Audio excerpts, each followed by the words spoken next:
The Churchill Incident. The frozen tundra stretched endlessly in every direction, a white wasteland broken only by the skeletal remains of stunted spruce trees and the distant outline of Hudson Bay. Churchill, Manitoba, sat like a solitary outpost at the edge of the world, where civilization met the raw, unforgiving wilderness of the Arctic. It was January 13th, 2025, and the temperature had plummeted to -42 degrees Celsius, the kind of cold that burned exposed skin within minutes and turned breath into crystalline clouds that hung in the air like ghostly warnings. Margaret Elizabeth Hall had been driving school buses in Churchill for 23 years, navigating the treacherous roads that connected the scattered communities of northern Manitoba. At 58 years old, she had weathered countless blizzards, mechanical breakdowns, and the ever-present threat of polar bears that made Churchill both famous and dangerous. Her calloused hands gripped the steering wheel of Bus 47, a converted Bluebird that had seen better decades but still ran reliably in conditions that would cripple most vehicles. The bus groaned against the wind as it carried its precious cargo of 22 children, ranging in age from 6 to 14, all bundled in thick parkas and winter boots, their faces pressed against frost-covered windows as they watched the desolate landscape roll past. The morning had started like any other school day in Churchill.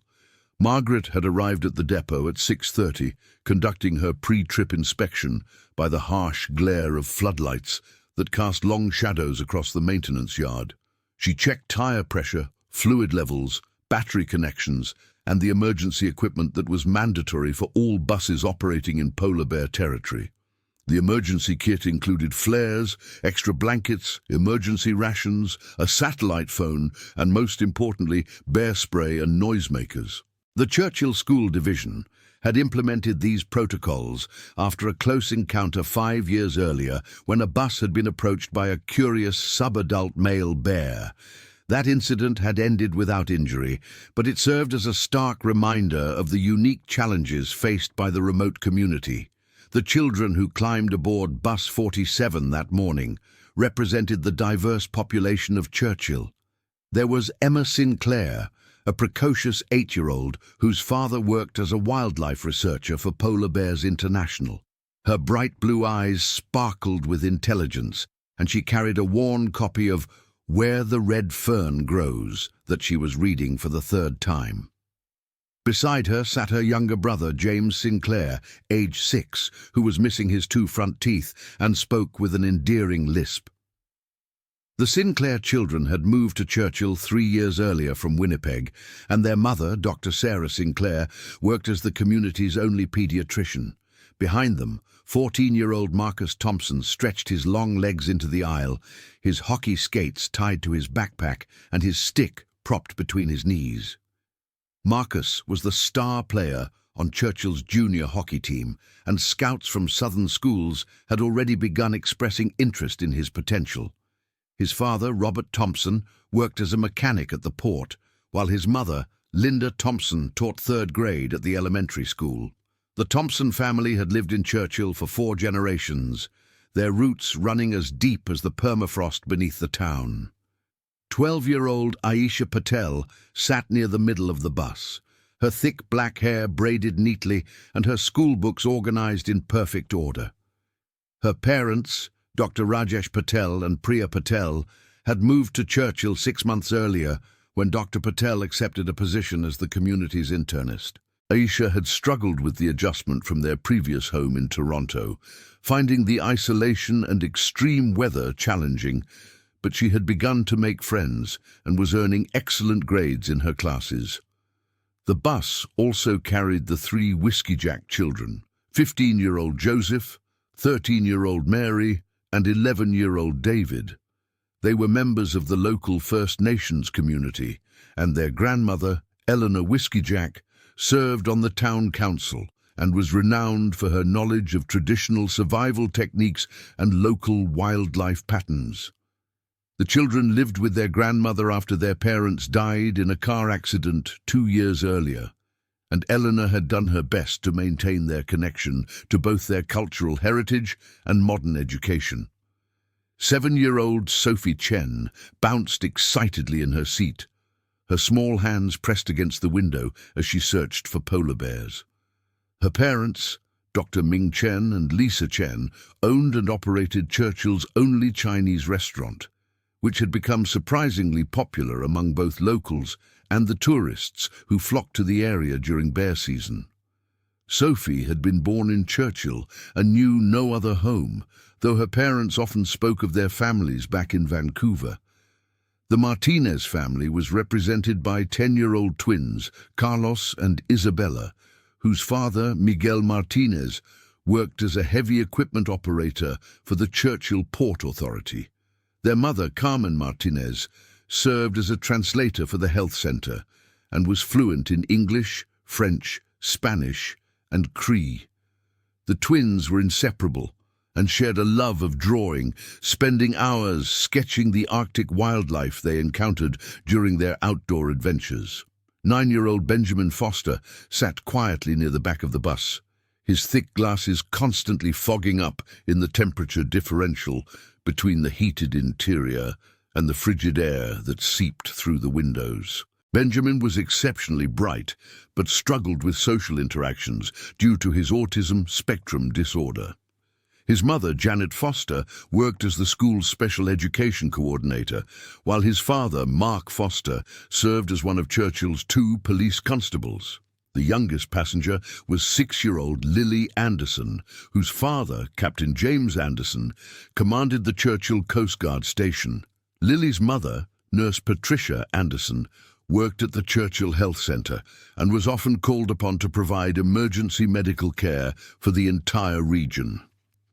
The Andersons had been stationed in Churchill for 2 years and were scheduled to transfer to Halifax in the summer. Also aboard were 13-year-old Michael O'Brien, whose father worked as a journalist for the local newspaper and whose mother served as the town librarian. 11-year-old Sarah Mackenzie, whose parents operated a bed and breakfast that catered to polar bear tourists. 14-year-old Kevin Walsh, whose father was a pilot for Calm Air and whose mother taught high school mathematics. And 8-year-old Rachel Dubois, whose parents worked for Parks Canada and monitored the polar bear populations in Wapusk National Park. Margaret knew each child by name, understood their family situations, and took her responsibility for their safety with the utmost seriousness. She had raised 3 children of her own in Churchill, watching them grow up in this harsh but beautiful environment before they eventually left for universities in the South. Her husband, Frank Hall, had worked for 40 years as a grain elevator operator before retiring, and together they had witnessed Churchill's evolution from a bustling port town to a community increasingly dependent on ecotourism and government services. The route that morning followed the standard path from the residential areas to the schools, a journey of approximately 12 kilometers that took 40 minutes under normal conditions. The road was a gravel surface that had been ploughed earlier that morning by the town's road crew, but fresh snow had already begun to accumulate, reducing visibility and making the surface treacherous. Margaret drove at a careful pace, well below the posted speed limits, constantly scanning the roadside for the telltale signs of polar bear activity. Polar bears were a constant presence in Churchill, earning the community its designation as the polar bear capital of the world. The bears congregated in the area each fall as they waited for Hudson Bay to freeze, allowing them to venture onto the ice to hunt seals. By January, most bears should have been out on the bay, but climate change had altered their traditional patterns, and it was not uncommon to encounter bears throughout the winter months. The town maintained a polar bear alert program, with conservation officers monitoring bear activity and relocating problem animals when necessary. At approximately 8:15 that morning, Margaret noticed dark clouds building on the horizon, and the wind began to pick up significantly. The Weather Service had predicted a winter storm for later in the day, but the intensity appeared to be increasing more rapidly than anticipated. She made a mental note to contact the school office once she arrived to discuss the possibility of early dismissal if conditions deteriorated. The children on the bus were engaged in typical morning activities. Some worked on last-minute homework assignments, others chatted excitedly about upcoming events, and a few simply stared out the windows at the stark beauty of the Arctic landscape. Emma Sinclair was reading aloud to her younger brother, her voice creating a gentle murmur that mixed with the rumble of the diesel engine and the whistle of wind around the bus. Marcus Thompson was discussing hockey strategy with Kevin Walsh, their conversation animated as they debated the merits of different offensive formations. The two boys had been teammates for 3 years and shared dreams of playing professionally, though both understood that their geographic isolation made such aspirations challenging. Aisha Patel reviewed her notes for a science test, her methodical approach to studying reflecting the discipline her parents had instilled in her from an early age. She had initially struggled with the transition to Churchill's smaller school system, where advanced academic opportunities were limited, but her teachers had worked hard to provide her with challenging material that matched her abilities. The Whiskey Jack children sat together, speaking occasionally in Cree before switching back to English. Joseph, the eldest, had recently been accepted to a summer program at the University of Manitoba, and his siblings looked up to him as a role model for academic achievement while maintaining their cultural identity. At 8:27, Margaret crested a small hill approximately 6 kilometers from the school when she noticed movement in the distance. Her experienced eyes immediately identified the shape as a polar bear, and she began to slow the bus while reaching for the radio to report the sighting to the conservation officer on duty. The bear appeared to be approximately 200 meters away, moving parallel to the road, but not showing immediate interest in the vehicle. "Attention, Churchill Conservation, this is Bus 47, Margaret spoke into the radio microphone. "I have a polar bear sighting at kilometer marker 14 on the school route. The bear appears to be a large adult, possibly male, moving northeast approximately 200 meters from the roadway." The response came back within seconds. "Copy that, Bus 47. This is Conservation Officer Ryan Mitchell. Can you provide more details on the bear's behavior and condition?" Margaret continued to observe the bear through her binoculars, which she always kept within easy reach. "The bear appears alert and healthy. It's moving at a steady pace, not showing signs of distress or aggressive behavior. I'm maintaining my distance and will continue to monitor." "Roger. Bus 47, please continue to your destination but remain alert. I'm dispatching a unit to investigate. Report any changes in the bear's behavior immediately." The children had begun to notice the commotion, and several were pressing against the windows on the right side of the bus, hoping to catch a glimpse of the bear. Margaret made an announcement to keep them calm while maintaining their safety. "Children, we have spotted a polar bear in the distance. Please remain in your seats and keep voices down. This is a normal occurrence in Churchill, and we're following all safety protocols." Emma Sinclair's eyes widened with excitement, and she whispered to her brother, "Jimmy, look over there." "Can you see it?" James pressed his face against the window, his breath fogging the glass as he searched for the massive predator. Marcus Thompson had dealt with polar bear encounters before and helped reassure some of the younger children. "It's okay, guys. Mrs. Hall knows exactly what to do. The bears usually aren't interested in buses anyway, but as the bus continued down the road, the bear's behavior began to change. Instead of maintaining its northeastern trajectory, it turned toward the road, closing the distance with purposeful strides. Margaret felt a chill that had nothing to do with the Arctic air as she observed the bear's body language through her mirrors. "Churchill Conservation, this is Bus 47. The bear has changed direction and is now approaching the road. I'm going to increase speed and try to maintain distance. Copy, Bus 47. What's your current location? Kilometer marker 15, heading toward town. Roger. Continue to your destination. Backup units are en route to your location. Margaret pressed the accelerator, but the icy road conditions limited how fast she could safely travel with her precious cargo.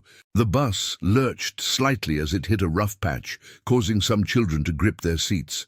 The bear was now within 100 meters and appeared to be tracking their movement. Conservation Officer Ryan Mitchell was already in his truck, racing toward the reported location. At 34 years old, Mitchell had worked in Churchill for 7 years and had dealt with hundreds of polar bear encounters. He understood bear behavior better than most and knew that a bear actively pursuing a vehicle was highly unusual and potentially dangerous. His truck was equipped with rubber bullets, bear spray and other deterrent devices, but he also carried a rifle as a last resort.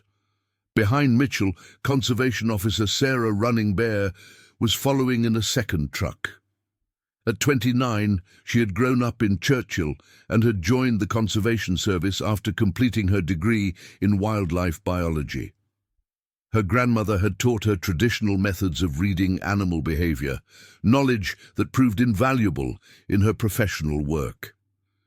As Margaret continued down the road, the bear maintained its pursuit, and she began to feel genuine concern for the first time. In her 23 years of driving, she had never had a bear show such persistent interest in her bus. She tried to radio for an update on the backup units, but received only static in response. "Can everyone hear me?" Margaret called out to the children. "We're going to take a different route to school this morning. I want everyone to remain calm and stay in your seats." But before she could alter her course, the bus hit a patch of black ice that had formed where a broken culvert allowed water to flow across the roadway. Despite Margaret's experience driving, the heavy vehicle began to slide sideways, and she fought to regain control. The rear wheels lost traction completely, and the bus came to rest at a 45-degree angle across the road, its front end pointed into the ditch. Margaret immediately tried to restart the engine, but it had stalled during the slide. As she turned the key, she could hear the starter engaging, but the engine wouldn't catch. The bear, which had been approximately 75 meters away when the bus stopped, continued its approach with what appeared to be increased interest. "Everyone stay calm," Margaret announced, though her own voice betrayed her growing anxiety. "The bus has slipped on some ice, but help is on the way." She reached for the satellite phone from the emergency kit while continuing to try to restart the engine. The polar bear was now 50 meters away and showed no signs of veering away from its course toward the stranded bus. Margaret had dealt with curious bears before, but this animal's behavior suggested something more than casual interest. The bear's head was held high, its nose working the air, and its powerful muscles rippled beneath its thick white coat as it moved with predatory purpose. Emma Sinclair tugged at her brother's sleeve and whispered, "Jimmy, I don't think this is normal." The 6-year-old's eyes were wide with fear as he watched the massive predator approach their immobilized vehicle. Joseph Whiskeyjack, drawing on his grandmother's teachings about wildlife behavior, recognized the signs of a bear that might be experiencing stress or hunger. "Mrs. Hall," he called out, "my grandmother says bears that follow people or vehicles might be having trouble finding food." "This one looks really thin." Margaret glanced in her mirror and saw that Joseph was correct. Despite its imposing size, the bear did appear to be underweight, its normally rounded features showing signs of the extended fasting period that polar bears endured while waiting for sea ice to form. A hungry bear was infinitely more dangerous than a well-fed one. The satellite phone finally connected, and Margaret reached the emergency dispatcher. "This is Churchill School Bus 47. We are stranded on the school route at approximately kilometer 15 with a polar bear approaching our position. I have 22 children on board, and the bear is showing aggressive behavior." "Copy, Bus 47. We have conservation officers en route to your location. Can you restart your vehicle?" Negative. The engine stalled when we slid on ice, and it won't restart. The bear is now approximately 30 meters away and still approaching. Continue attempts to restart the engine. Do not exit the vehicle under any circumstances. The conservation officers are less than 5 minutes from your location. But 5 minutes seemed like an eternity as the polar bear closed the remaining distance to the bus. Margaret could now see the details of the massive predator clearly. Its yellow teeth, visible even with its mouth closed, the deep-set black eyes that seemed to focus on the vehicle with unsettling intensity, and the way its massive paws left tracks in the snow that were larger than dinner plates. At 20 meters, the bear paused and rose up on its hind legs, standing nearly 3 meters tall as it tested the air with its sensitive nose. The children gasped collectively at the sight of the enormous animal, and several began to cry quietly. Margaret abandoned her efforts to restart the engine and instead focused on keeping the children calm while monitoring the bear's movements. "I want everyone to move away from the windows," Margaret instructed. "Sit in the center aisle and keep very quiet. Do not make any sudden movements or loud noises." But the bear had already detected the presence of the humans inside the metal shell. Dropping back to all fours, it approached the bus with deliberate steps, its nose pressed close to the ground as it followed the scent trail. When it reached the front of the bus, it stood again and placed its massive front paws against the windshield, its claws scraping against the glass with a sound that made everyone inside shudder. Margaret found herself face to face with the enormous predator, separated only by a few inches of safety glass. The bear's breath fogged the windshield as it examined this strange obstacle, its intelligence clearly evident as it tried to understand what lay inside. For a moment neither moved, predator and human locked in a primal stare that transcended species. Then the bear began to test the bus's defenses. It moved to the side and stood against the passenger door, its weight causing the vehicle to rock slightly. The door, designed to keep children safe from external dangers, groaned under the pressure but held firm. The bear's claws scraped along the metal surface, leaving deep scratches that would serve as permanent reminders of this encounter. Conservation Officer Ryan Mitchell crested the hill at that moment and immediately assessed the situation. The polar bear was actively investigating the bus, and its behavior suggested a level of determination that made this a critical emergency. He grabbed his radio and called for additional backup while loading rubber bullets into his deterrent gun. All units, we have a code red polar bear emergency at kilometer 15 on the school route. Adult male bear actively investigating occupied school bus. All available units respond immediately." Mitchell activated his emergency lights and siren as he approached, hoping to distract the bear from the bus. The sound and light show had the desired effect initially, as the bear turned to investigate this new arrival. But instead of retreating, the massive predator simply divided its attention between the bus and the conservation truck. Officer Sarah Running Bear arrived moments later, positioning her vehicle to create a corridor that might allow the bear to leave the area without further confrontation. Both officers were experienced in bear behavior, but this situation was unprecedented in their careers. A polar bear showing this level of persistence toward an occupied vehicle suggested either extreme hunger, illness, or injury that was affecting its judgment. Inside the bus, the children huddled together in the center aisle as Margaret had instructed. Emma Sinclair held her younger brother tightly, whispering reassurances even though she was terrified herself. The Whiskey Jack siblings drew on their cultural knowledge, remaining perfectly still and quiet as their grandmother had taught them when encountering dangerous wildlife.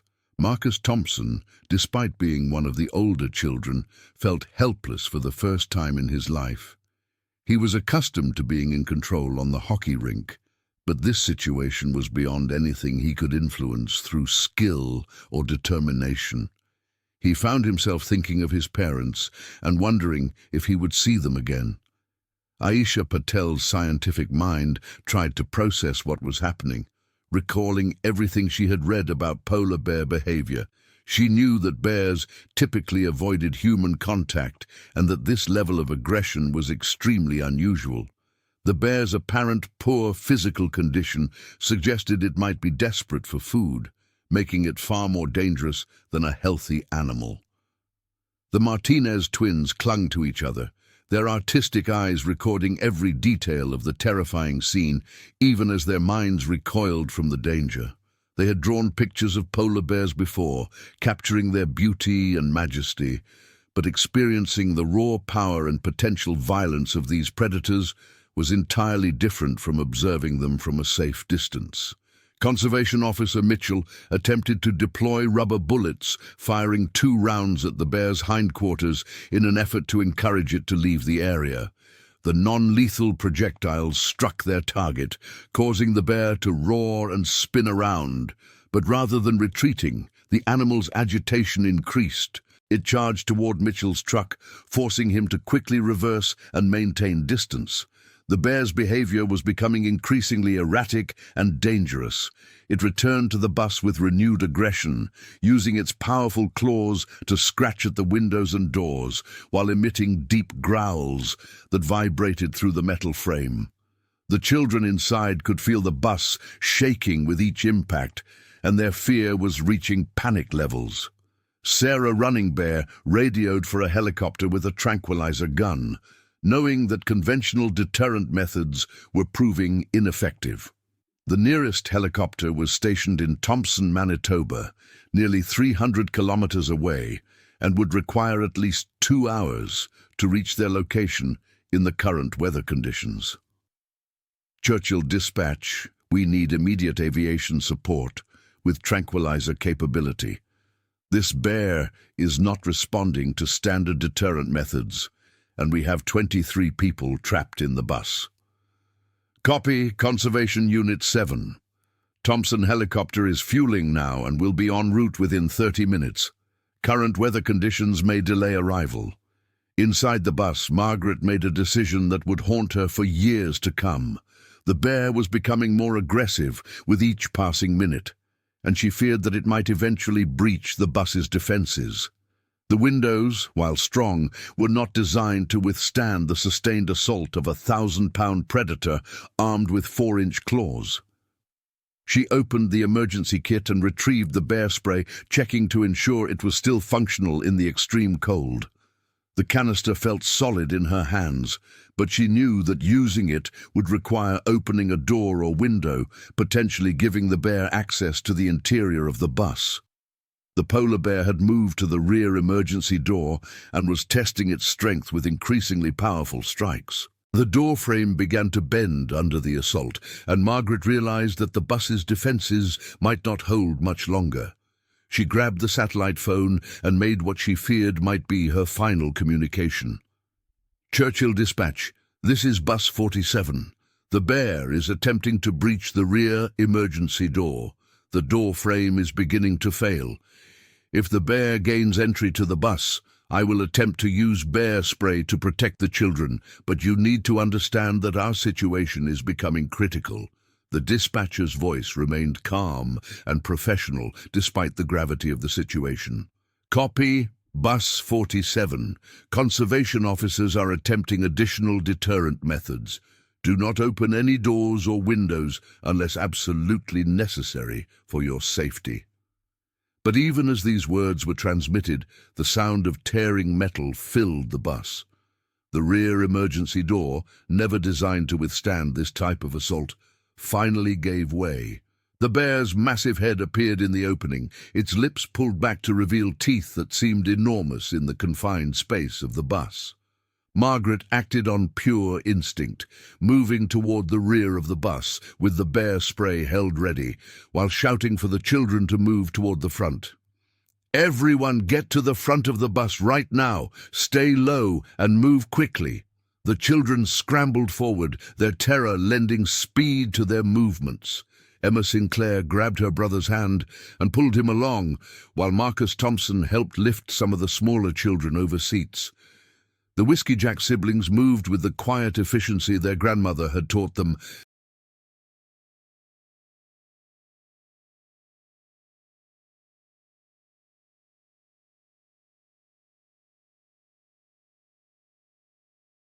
helping others while remaining calm in the face of mortal danger. The polar bear squeezed through the damaged doorway, its massive shoulders barely fitting through the opening. Once inside, it seemed even larger and more terrifying, its presence filling the narrow aisle and blocking any hope of escape through the rear of the bus. Margaret triggered the bear spray when the animal was approximately 3 meters away, sending a concentrated stream of oleoresin capsicum toward its face. The chemical deterrent struck the bear's nose and eyes, causing it to roar in pain and confusion. But rather than retreating, the animal's agitation increased dramatically. Blinded and in pain, the polar bear began thrashing wildly inside the bus, its powerful paws striking seats and windows as it tried to clear the irritating chemicals from its system. Its massive head swung back and forth, and Margaret realized with growing horror that the confined space made the bear spray as dangerous to the children as it was to the bear. "Everyone down on the floor!" Margaret screamed. "Cover your faces and don't breathe!" The children dropped to the floor between the seats, pressing their faces against their coats and backpacks to filter the chemical-laden air. The bus filled with the peppery fog of bear spray, making breathing difficult for everyone inside. In its blind rage and pain, the polar bear moved forward through the bus, knocking aside seats and leaving deep claw marks in the metal flooring. Its massive weight caused the bus to rock violently, and the sound of its claws on metal created a horrifying symphony that would haunt the survivors' dreams for years to come. Conservation Officer Mitchell made a split-second decision that violated every protocol in his training manual. He grabbed his rifle and approached the bus on foot, knowing that he would have only 1 or 2 shots before the bear could turn on him. The angle was crucial. He needed to neutralize the threat without risking harm to the children inside the confined space. As the bear's head appeared in one of the side windows, Mitchell took aim at the base of its skull, hoping to sever the spinal cord and stop the animal instantly. The rifle's report echoed across the frozen landscape, and the massive predator dropped immediately, its body going limp as it collapsed partially inside the bus and partially outside. The sudden silence that followed was almost as shocking as the violence that had preceded it. Mitchell approached carefully, confirming that the bear was dead before signaling to Officer Running Bear that the immediate threat had ended. Inside the bus, the children remained motionless for several moments, afraid to believe that their ordeal was over. Margaret was the first to move, checking on each child to ensure they were uninjured. The bear spray had affected everyone in the confined space, causing burning eyes and difficulty breathing, but these were temporary effects that would subside with fresh air and time. "Is everyone okay?" Margaret called out, her voice hoarse from the chemical exposure. "Can everyone answer me?" One by one, the children responded, their voices shaky but confirming that none had been physically harmed by the bear. However, the psychological trauma was evident in their wide eyes and trembling hands. Emma Sinclair was crying softly while holding her brother, who seemed to be in shock and hadn't spoken since the attack began. Marcus Thompson helped some of the younger children stand up, his natural leadership qualities evident even in the aftermath of terror. "We're okay, Mrs. Hall. Everyone's here and nobody got hurt." But as the initial relief faded, the reality of what they had experienced began to set in. Joseph Whiskey Jack looked at the massive carcass that partially blocked the aisle and realized how close they had all come to a very different outcome. "Mrs. Hall," he said quietly, "my grandmother always said that when Nanook visits, it's either a blessing or a warning. I think this was both." Conservation Officer Running Bear entered the bus through the front door, wearing a respirator to protect herself from the residual bear spray. She began helping the children exit the vehicle one by one, leading them to the fresh air where they could begin to recover from the chemical exposure. "Everyone needs to walk slowly and breathe deeply," she instructed. "The burning sensation in your eyes and throat will fade in a few minutes. You're all very brave, and you're safe now." Emergency vehicles were arriving from Churchill, including ambulances to transport anyone who needed medical attention and additional conservation officers to secure the scene. The dead polar bear would need to be removed and examined to determine what had driven it to such aggressive behavior.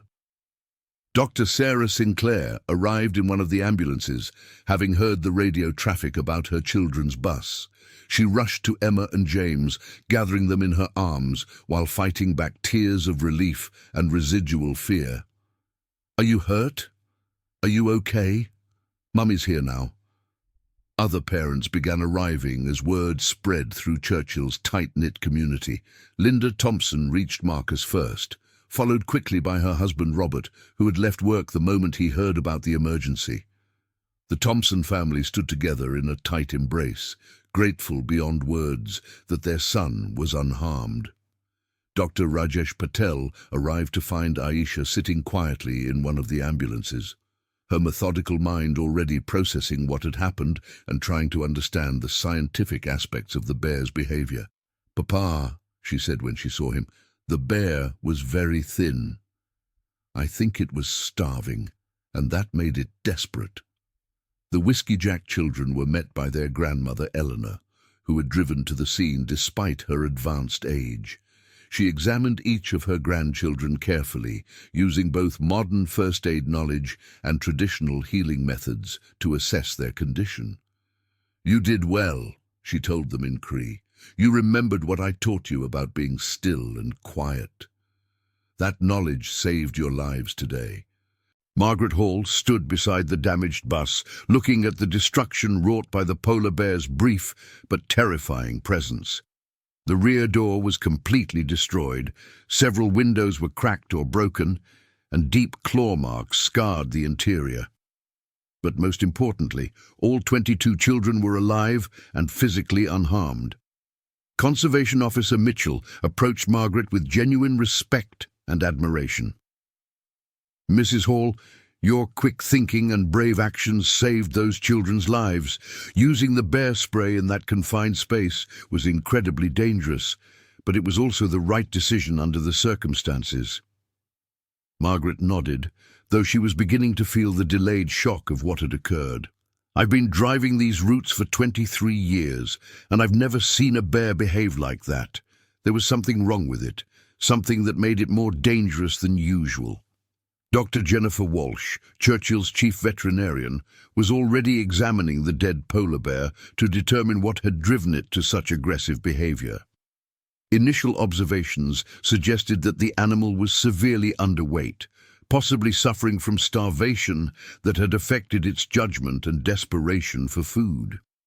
"This bear appears to be a mature male, approximately 15 years old, but significantly underweight for this time of year," Dr. Walsh explained to the assembled officials. "Polar bears typically build up substantial fat reserves during their time on the sea ice, but climate change has been reducing the ice season, making it harder for them to hunt successfully." The implications of Dr. Walsh's preliminary findings were troubling for everyone involved. If changing environmental conditions were creating more desperate and dangerous polar bears, the safety protocols that had protected Churchill's residents for decades might need to be completely reconsidered. Media crews began arriving from Winnipeg and other southern cities as news of the polar bear attack spread across Canada and internationally. The story of 22 children trapped on a school bus by an aggressive polar bear captured global attention and highlighted the unique challenges faced by communities living in polar bear territory. Amanda Foster from CBC News was among the first reporters to arrive, setting up her equipment near the scene while being careful not to interfere with the ongoing investigation. "This is Amanda Foster reporting from Churchill, Manitoba, where earlier this morning a school bus carrying 22 children was attacked by a polar bear. All children survived the encounter, but this incident raises serious questions about safety protocols in Canada's Arctic communities. The children were transported to Churchill's Health Centre for medical evaluation, where Dr. Ming Chen and the nursing staff conducted thorough examinations to ensure none had suffered injuries during the attack. The primary concern was the exposure to bear spray in the confined space of the bus, but most children showed only mild symptoms that would resolve quickly with treatment. Dr. Chen noted that while the physical effects were minimal, the psychological impact would likely be significant and long-lasting. These children have experienced a severe trauma that could affect them for months or years to come. We'll need to provide ongoing psychological support and monitor them for signs of post-traumatic stress disorder. Social worker Patricia MacDonald was called in to begin providing immediate counselling support for the children and their families. She had experience dealing with trauma in small communities and understood the unique challenges of providing mental health services in Churchill's isolated environment. Events like this affect not just the individuals involved, but the entire community, MacDonald explained to the parents who had gathered at the health centre. We'll be offering group counselling sessions as well as individual therapy to help everyone process what happened today. The Churchill School Division convened an emergency meeting to discuss the immediate and long-term implications of the attack. Superintendent David Harrison had never faced a situation like this in his 20-year career in education, and he knew that the decisions made in the coming hours would be scrutinized by media and government officials across the country. Our first priority is the safety and well-being of our students, Harrison announced to the assembled school board members. We need to review all of our safety protocols and determine whether additional measures are needed to prevent similar incidents in the future. Board member Eleanor Whiskeyjack, drawing on her decades of experience living in polar bear territory, suggested that traditional knowledge should be incorporated into safety planning. My people have lived alongside Nanook for thousands of years. There are signs and behaviors that our elders understand that might not be included in modern safety protocols.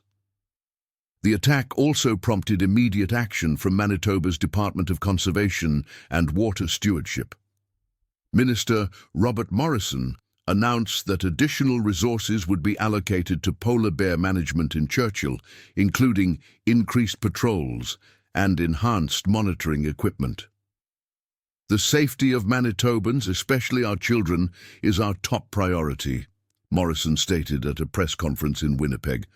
We will be conducting a comprehensive review of all polar bear safety protocols and making whatever changes are necessary to prevent similar incidents. Federal officials also became involved, as polar bears fall under federal jurisdiction through the Species at Risk Act and international agreements on Arctic wildlife management.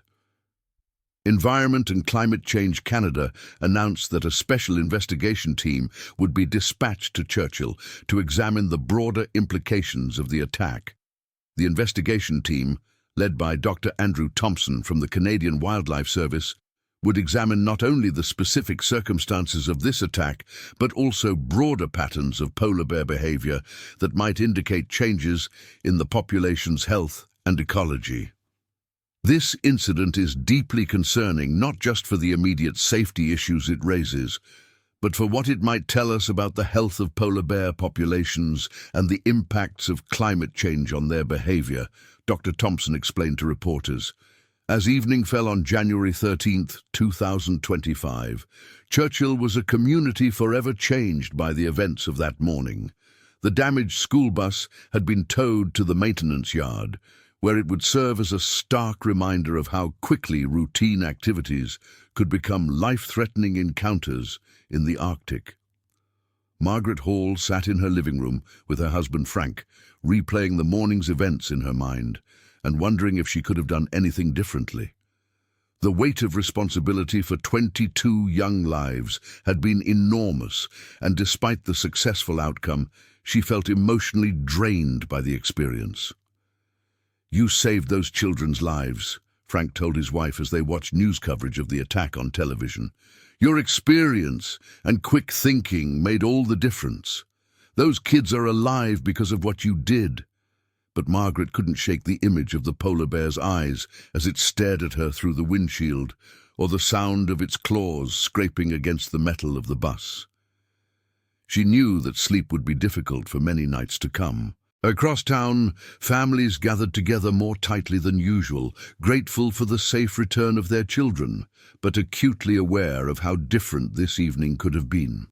The Sinclair family sat together on their couch, Emma and James flanked by their parents, everyone needing the physical reassurance of proximity after the morning's terror.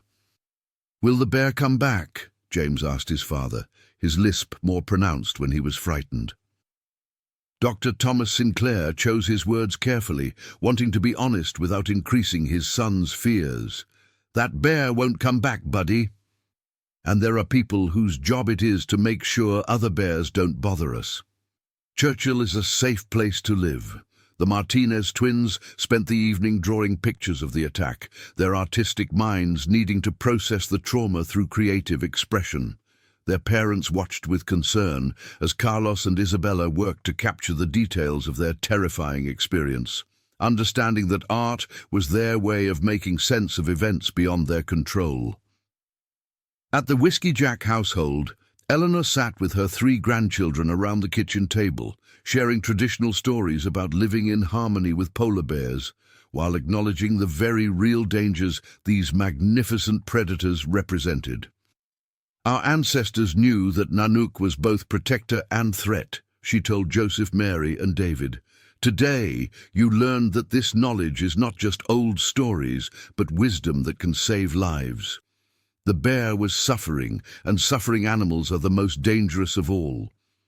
The attack had profound implications beyond Churchill's borders, as it highlighted the complex challenges facing Arctic communities as climate change altered traditional wildlife patterns. Scientists, policymakers, and community leaders would spend months analyzing every aspect of the incident, seeking to understand how such an attack could be prevented in the future. Dr. Stephen Amstrup, a leading polar bear researcher, flew to Churchill within days of the attack to study the carcass and interview witnesses. His preliminary findings confirmed that the bear had been significantly underweight, suggesting that changes in sea ice conditions had affected its ability to hunt successfully. This bear's body condition indicates that it had been unable to feed adequately during the typical hunting season, Dr. Amstrup explained. When polar bears can't access their primary prey of ringed seals due to insufficient or unstable sea ice, they may become more likely to take risks in searching for alternative food sources. The implications were sobering for communities throughout the Arctic, as climate change projections suggested that sea ice conditions would continue to deteriorate in coming decades. If polar bears became increasingly desperate for food, the risk of human-bear conflicts could escalate dramatically. Conservation officers throughout Manitoba began reviewing protocols and training programs in light of the Churchill attack. The incident demonstrated that even experienced professionals could face situations that exceeded their standard response capabilities. Ryan Mitchell, who had made the difficult decision to use lethal force against the polar bear, underwent mandatory counseling and review procedures. Despite the clear necessity of his actions, taking the life of a protected species weighed heavily on his conscience. "I've dedicated my career to protecting both people and wildlife," Mitchell explained to the review panel.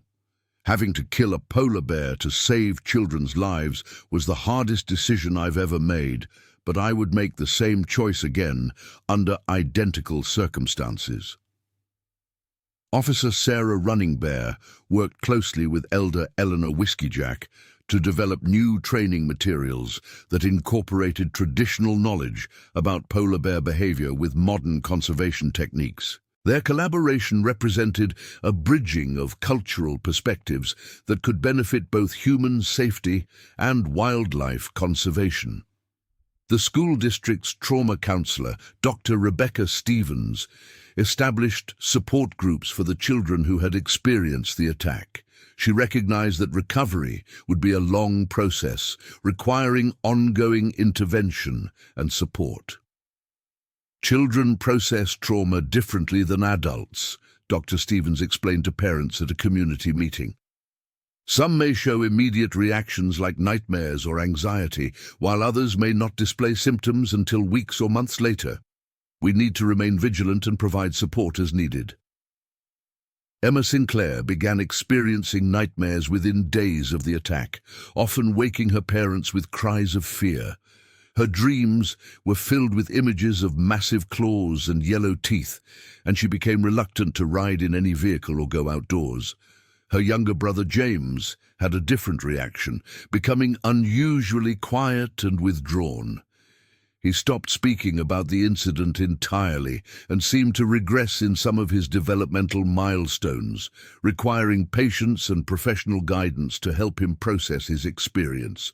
Marcus Thompson threw himself into hockey with renewed intensity, using physical activity as a way to work through his emotional responses to the trauma.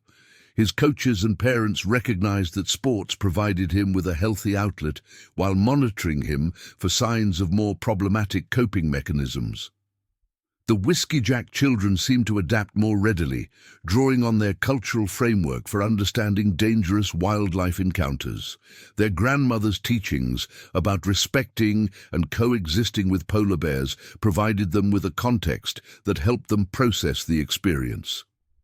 Aisha Patel channeled her analytical mind into research, studying everything she could find about polar bear behavior and climate change impacts. Her parents worried that this intellectual approach might be preventing her from addressing the emotional aspects of her trauma. As winter progressed into spring, the long-term implications of the Churchill incident continued to unfold.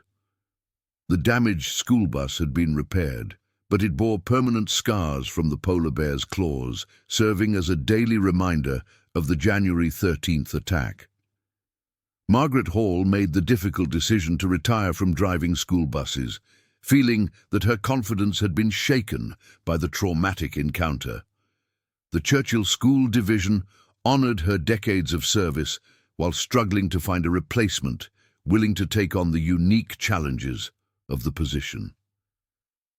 23 years I've been driving these routes, and I've never lost a child or had a serious accident, Margaret reflected during her retirement ceremony.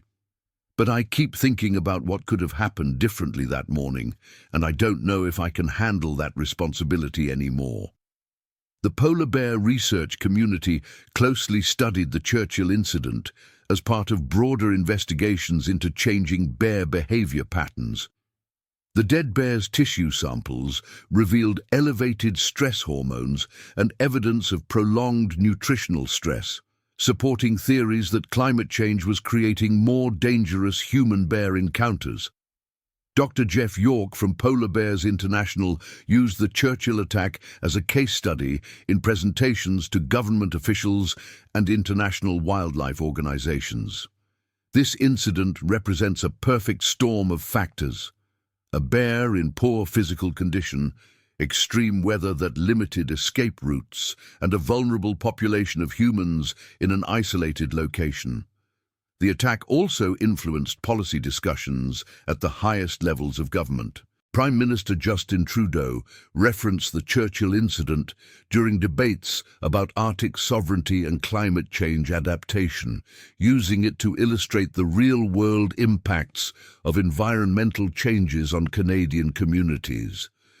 The children on that school bus in Churchill are living with the consequences of global climate change in the most direct and frightening way possible, Trudeau stated during question period in the House of Commons.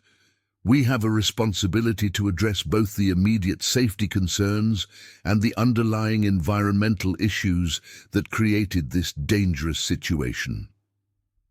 International media coverage of the Churchill attack brought global attention to the challenges faced by Arctic communities. Documentary filmmakers, journalists and researchers descended on the small town, sometimes overwhelming local resources and complicating the healing process for survivors. The BBC produced an hour-long documentary titled When Polar Bears Attack, featuring interviews with the children, their families, and the conservation officers involved in the response. While the program raised awareness about Arctic wildlife issues, some community members felt that it sensationalized their trauma for entertainment purposes. National Geographic funded a research project examining the long-term psychological effects of wildlife attacks on children, using the Churchill incident as a primary case study. The research would follow the affected children for several years, documenting their recovery processes and identifying effective intervention strategies. By the first anniversary of the attack, Churchill had implemented numerous changes to its safety protocols. The school district installed GPS tracking and emergency communication systems on all buses, while conservation officers increased patrols during school transportation hours. New early warning systems were established to monitor polar bear movements more effectively, using a combination of traditional knowledge holders and modern technology. Elder Eleanor Whiskeyjack worked with conservation officials to train personnel in reading environmental signs that might indicate increased bear activity. The town also invested in enhanced emergency response capabilities, including a dedicated helicopter for rapid deployment of conservation officers and medical personnel. The helicopter was stationed in Churchill during the school year, eliminating the hours-long delay that had complicated the January 13th response. Margaret Hall's replacement, Daniel Carpenter, was a former military driver with experience operating vehicles in dangerous conditions. He underwent extensive training in polar bear safety protocols and maintained close communication with conservation officers during all school runs. "I have tremendous respect for Mrs. Hall and what she went through," Carpenter explained during his first week on the job. "Her experience and the lessons learned from that attack have made this job safer for everyone who comes after her." The children who survived the attack showed varying patterns of recovery over the months following the incident. Emma Sinclair slowly overcame her fears with the help of family support and professional counseling, eventually becoming an advocate for wildlife safety education. Her brother James required more intensive therapy, but gradually regained his confidence and cheerful personality. By his 7th birthday, he was once again the talkative, curious child he had been before the attack, though certain triggers could still cause anxiety. Marcus Thompson used his experience to become a youth spokesperson for Arctic safety awareness, speaking at schools and community events about the importance of respecting wildlife while not living in constant fear. His hockey career continued to flourish, and he received a scholarship to play junior hockey in Saskatchewan. The Whiskeyjack children maintained their strong connection to traditional knowledge while adapting to modern safety protocols.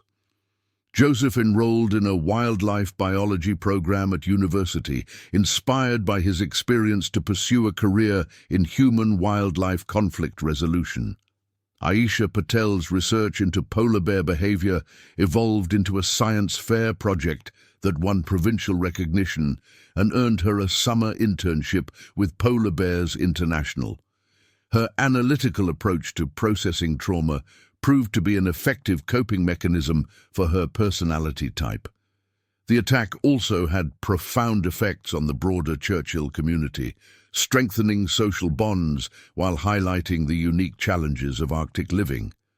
Tourism, which had been a growing economic sector, experienced a temporary decline as potential visitors reconsidered the safety of visiting polar bear territory. However, the community's resilient response to the crisis ultimately enhanced Churchill's reputation as a place where people could coexist successfully with dangerous wildlife. Educational programs developed in the aftermath of the attack became models for other Arctic communities facing similar challenges. The polar bear that attacked Bus 47 was eventually determined to be a 20-year-old male that had been tagged and monitored by researchers for several years. Historical data showed that the bear had been losing weight steadily over recent seasons, correlating with declining sea ice conditions in Hudson Bay. This bear's history tells the story of climate change impacts on Arctic wildlife, explained Dr. Thompson from the Canadian Wildlife Service. Each year, the bears had less time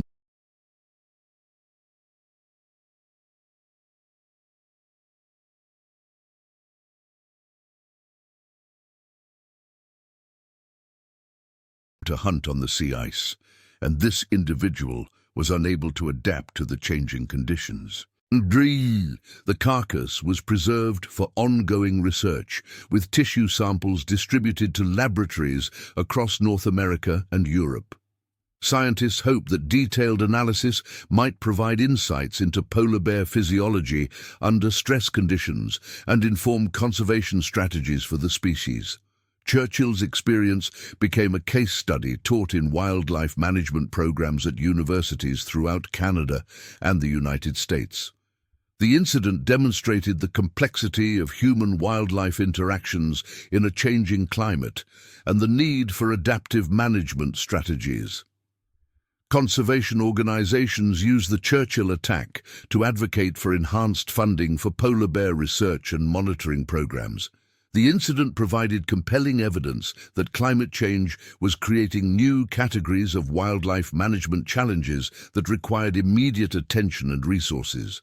By the second anniversary of the attack, Churchill had achieved a new equilibrium between human safety and wildlife conservation.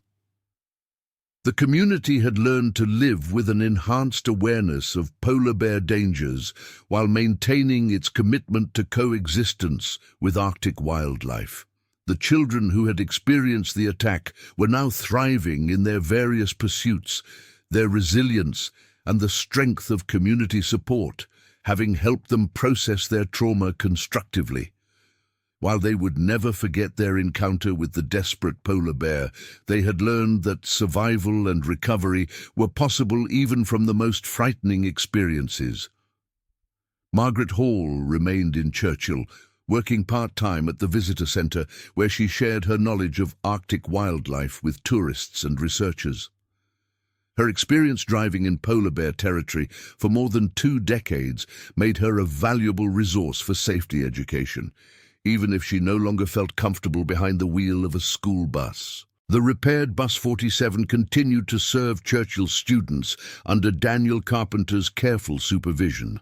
The claw marks had been filled and painted over, but their outline remained faintly visible, a subtle reminder of the morning when 22 children came face to face with one of nature's most formidable predators and lived to tell their story.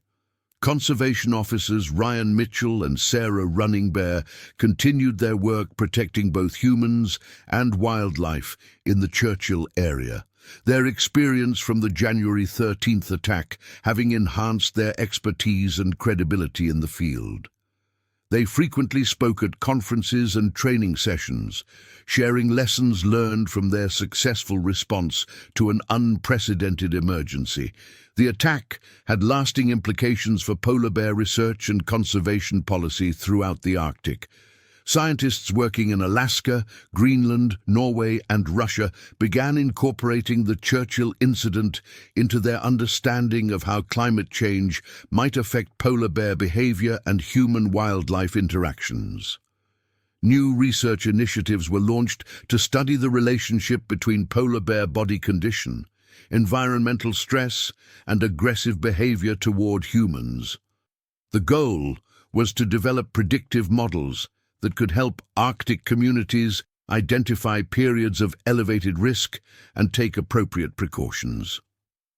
The Churchill incident also influenced international agreements on polar bear conservation with the 5 polar bear range states, Canada, United States, Russia, Norway, and Denmark, states Russia, Norway, and Denmark, Greenland, incorporating lessons from the attack into updated management plans and safety protocols.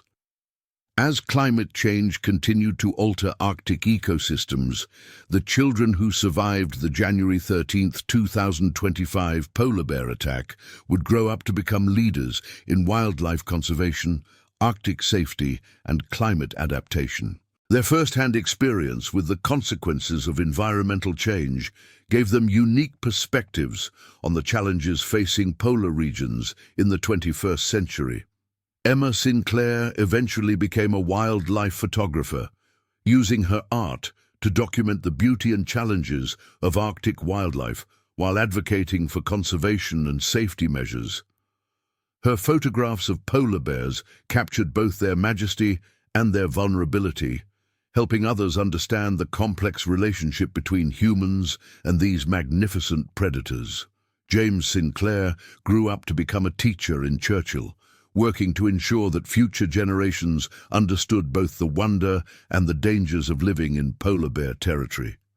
His classroom became a place where children learned to respect wildlife while developing the knowledge and skills needed to coexist safely with Arctic predators. The Churchill incident remained a defining moment in the community's history, a reminder of both the perils and the privileges of living at the edge of the world where magnificent wildlife still roamed free.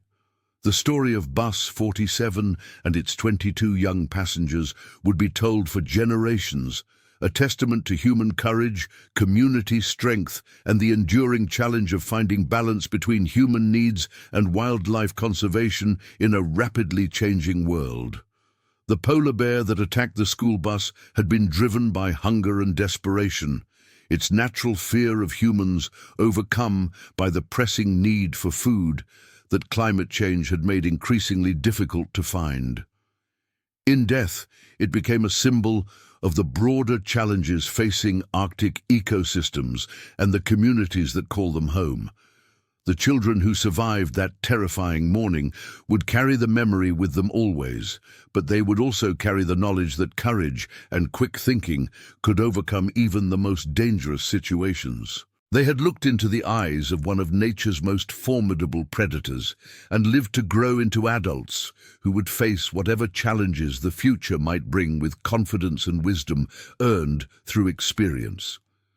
Churchill, Manitoba, continued to be known as the polar bear capital of the world, but after January 13, 2025, it was also recognized as a community that had faced an unprecedented crisis and emerged stronger, wiser, and more committed than ever to the delicate balance between human safety and wildlife conservation that defined life in the Arctic.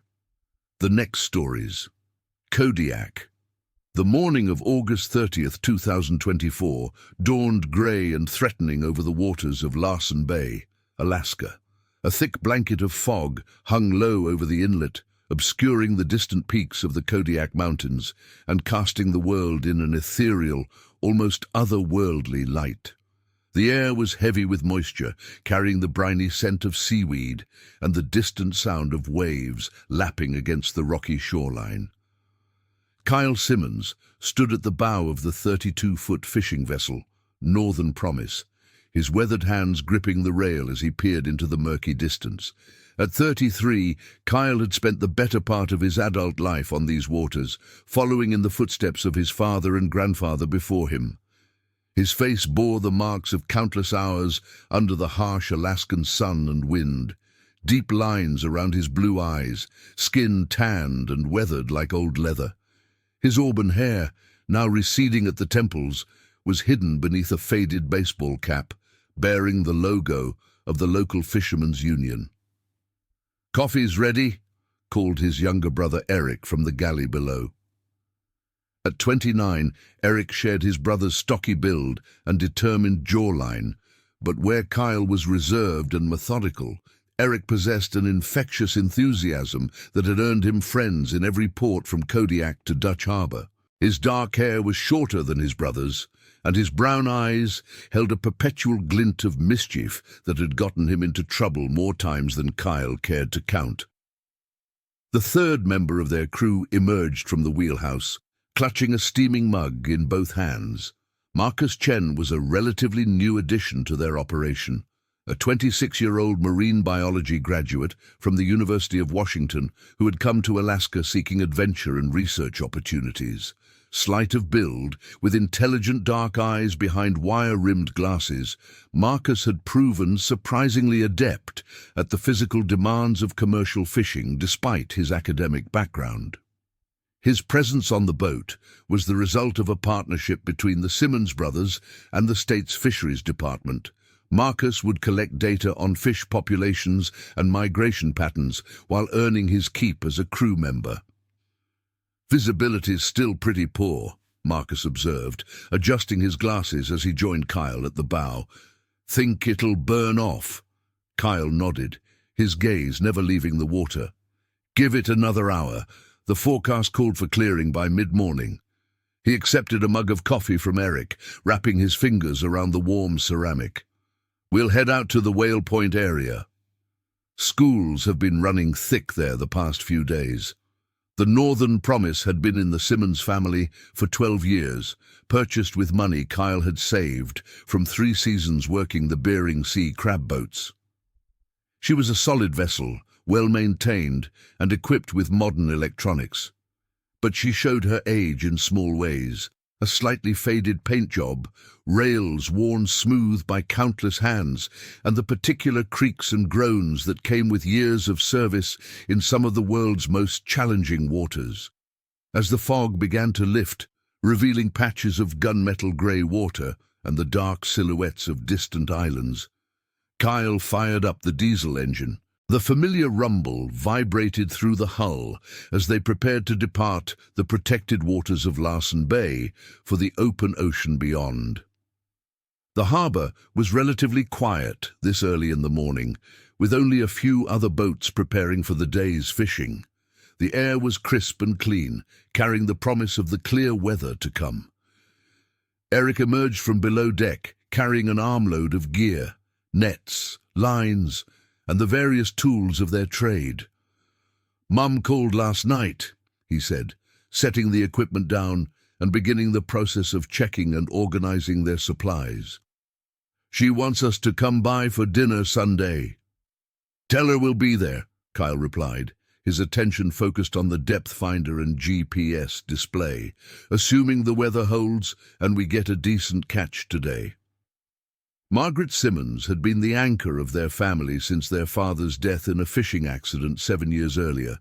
Thomas Simmons had been caught in a sudden squall while checking nets, swept overboard when a rogue wave struck his boat.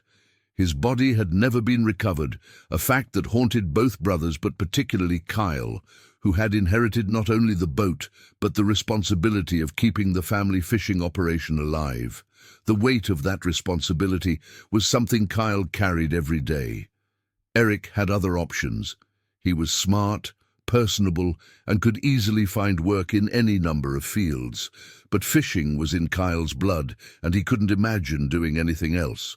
More than that, he felt a duty to honor their father's memory by maintaining the business Thomas had built from nothing. As they cleared the mouth of Larsen Bay and entered the open waters of the Gulf of Alaska, the fog continued to dissipate, revealing a world of stunning natural beauty. To the north, the snow-capped peaks of the Kodiak Mountains rose majestically from the sea, their slopes covered in dense stands of Sitka spruce and alder. To the south and west lay the vast expanse of the Pacific Ocean, its surface reflecting the slowly brightening sky like a mirror.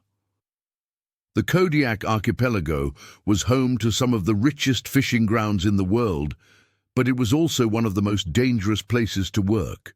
The weather could change in minutes, transforming calm seas into a nightmare of towering waves and hurricane-force winds. The waters were bone-chillingly cold year-round, and survival time for anyone unlucky enough to go overboard was measured in minutes rather than hours. But perhaps most famously, Kodiak Island was home to the largest brown bears in the world. The Kodiak bear, a subspecies of brown bear found nowhere else on Earth, could reach weights of up to 1,500 pounds and stand over 10 feet tall on their hind legs. These massive predators had evolved in isolation on the islands of the Kodiak archipelago, growing to enormous size thanks to the abundance of salmon and other marine resources. Most encounters between humans and Kodiak bears occurred on land, where hikers, hunters, and researchers might stumble upon the animals while they foraged for food or protected their cubs. But the bears were also accomplished swimmers, capable of covering surprising distances in the frigid waters around the islands. Stories circulated among the local fishing community of bears swimming out to boats anchored near shore, drawn by the smell of fish or simply following their curiosity about these strange floating objects. Marcus was particularly interested in the local bear population, part of his research involving the relationship between marine resources and terrestrial predators. He had brought along an underwater camera system that he hoped to use to document salmon runs, but he also carried a powerful telephoto lens for photographing any wildlife they might encounter. I read about a bear that swam over 2 miles from shore to reach a fishing boat near Shuyak Island, Marcus said, as they made their way toward their fishing grounds. The crew said it climbed right up onto their deck before they could react. Eric laughed, but there was a nervous edge to the sound. What happened to it? They managed to scare it off with air horns and flares, Marcus replied, but not before it destroyed most of their catch. Apparently, it had been feeding on a dead whale that washed up on the beach, and when the tide took the carcass away, the bear went looking for another food source. Kyle remained silent, his attention focused on navigating through the increasingly choppy waters. He had heard similar stories throughout his life, tales that were part of the oral tradition of the Alaskan fishing community. Most were probably exaggerated with each telling, but he knew there was usually a kernel of truth at their center. The Kodiak bears were intelligent, adaptable predators, and anything that brought food and predator into proximity carried inherent risks. The GPS showed they were approaching the Whale Point fishing grounds, an area of underwater structure that attracted large schools of salmon, halibut, and rockfish. The depth finder began showing promising signs, irregular bottom contours that indicated the rocky reefs and drop-offs that fish preferred. Schools of baitfish appeared as dense clouds on the sonar display, and where there were baitfish, the larger predatory species they sought would not be far behind. Let's start with the long lines, Kyle decided, throttling back the engine as they approached their chosen spot. Wind's picking up from the southwest, so we'll want to set our gear before it gets too rough. The next several hours passed in the familiar rhythm of commercial fishing. They set their lines at strategic locations based on the depth finder readings and Kyle's years of experience in these waters. The work was physically demanding, hauling heavy lines, processing the catch, and constantly adjusting their position to stay on the fish. But it was satisfying work, made more so by the steady accumulation of salmon, halibut, and cod in their fish holds.